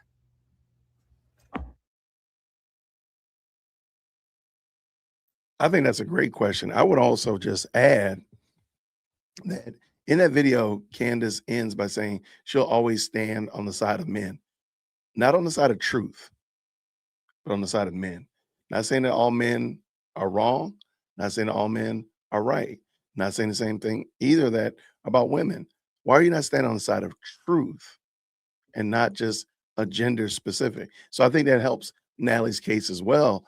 It bolsters it that, yeah, she was literally saying like, hey, I just stand with all men. Like, it's almost the opposite of the Me Too movement. You know, trust all women. Now it's trust all men. Candace will trust all men. Or back then she did, allegedly. I don't know if she really truly believed it, but y'all get my point. Shout out to y'all. Thank you so much to everybody who tapped in. Thank you to all of y'all. We had a great show. I really do appreciate y'all tapping in for sure. It has been a long day. It's been a long day, but I have no complaints. Let me just make sure I didn't miss anything in the chat. I think we are good to go. Juju said we're good. I think we caught up. Thank y'all so much. Thank you so much to, again, Adam, for being the stream sponsor. I appreciate you, my friend. Thank you so very much. Thank you to everybody who tapped in. Thank you to everybody who has been playing my Final Four. I mean, my March Madness. We're not on the Final Four yet. So we're on day 2 of my March Madness. We got, let me pull it in real quick. And so what you'll see if you go over to my comments, my community post, we got my number 2 seed and my number 7 seed videos for the month of March. We got the Tim Pool video talking about Candace versus the Carmelo Anthony video. And at the current moment, all I ask you to do is click here, watch the playlist, watch the 2 videos, and just come and tell me which one you think should move on to the next. It looks like Tim Pool is definitely holding it down, but let me know what y'all think about it. Tomorrow, I'll drop number 3 and number 6, and that will be on, of course, at 2:00 p.m. And then on Saturday, same thing, number 4, number 5 seed. And then Sunday, we'll do our Final Four. Monday, we'll do a championship round. I don't know. Maybe we'll drop a new T-shirt. Maybe we'll drop the new April T-shirt in celebration of whoever wins the Final Four. I should have did a bracket. That would have been hilarious. But, you know, as a school teacher, we never really did Final Four. So I never fully, and of course, my alma mater we were never involved in that. So I never really got into college sports like that. So, but I understood the Final Four and the Sweet 16 and all of that stuff was Elite Eight. I understood it. It's just I never really participated in it. So if ever they were doing brackets or stuff like that, I would never do it. So I said, this year I'm gonna do a bracket. I'm gonna do a bracket for the best videos on my channel. So I thought it would be fun. Let me know what y'all think about it. What you say? My associate pastor has always had my back when I speak the truth. My husband doesn't like it, but my guy Kevin is on our side because I'm on Jesus' side. Shout out, Chrissy. I agree 100%. There we go. Shout out to you, associate pastor. There we go. Adam says, always glad to sponsor the stream when God blesses me with a little, whoa, sorry about that. When God blesses me with a little more than I need. Shout out, brother. Thank you so much. I appreciate that. Thank you so much for dropping my March Madness. Oh, yeah, that's right. So March Madness day 1, y'all can still vote on. I'm not going to take it down. But day 1, what was it? It was right here. Number 1 seed versus number 8. I had to take a long time to figure that out. So I got my my video on all right, my weird conspiracy about Candace and her 4 kids in 5 years. That's with the Atkins from Culture Proof, and then Candace's former employee exposing her. At the current moment, it looks like that video is ruling the roost. Let me see. It looks like it is ruling the roost for sure. But anything can happen. Anything can happen. So let me know what y'all think about it, y'all. This is just fun. It was just meant to be fun to look at some of the fun the videos that came up from this month. If you missed them, all that kind of good jazz. So shout out to y'all. Thank you so much for tapping in. Yeah, we're gonna get ready to bug out of here. Everybody have a fantastic night. Thank you so much. Moderators, I really do appreciate you all. Thank you so much for all that y'all do to keep this thing moving in the right direction. If you could do me a favor, please tip your waiters on the way out the door, everybody. Please make sure you tell the moderators thank you so much. I really do appreciate y'all. And until next time, everybody, grace and peace. See you soon. Thank you so much for tuning in to another episode of the Jay Witt Podcast. If you enjoyed today's show, please do me a favor and hit me up with that 3-piece special. Like the video, subscribe, and of course, share it with somebody who would also enjoy this type of content. And make sure you leave a comment because I do pin the best comments to the top. So thank you so much for tuning in today. And until next time, everybody, grace and peace.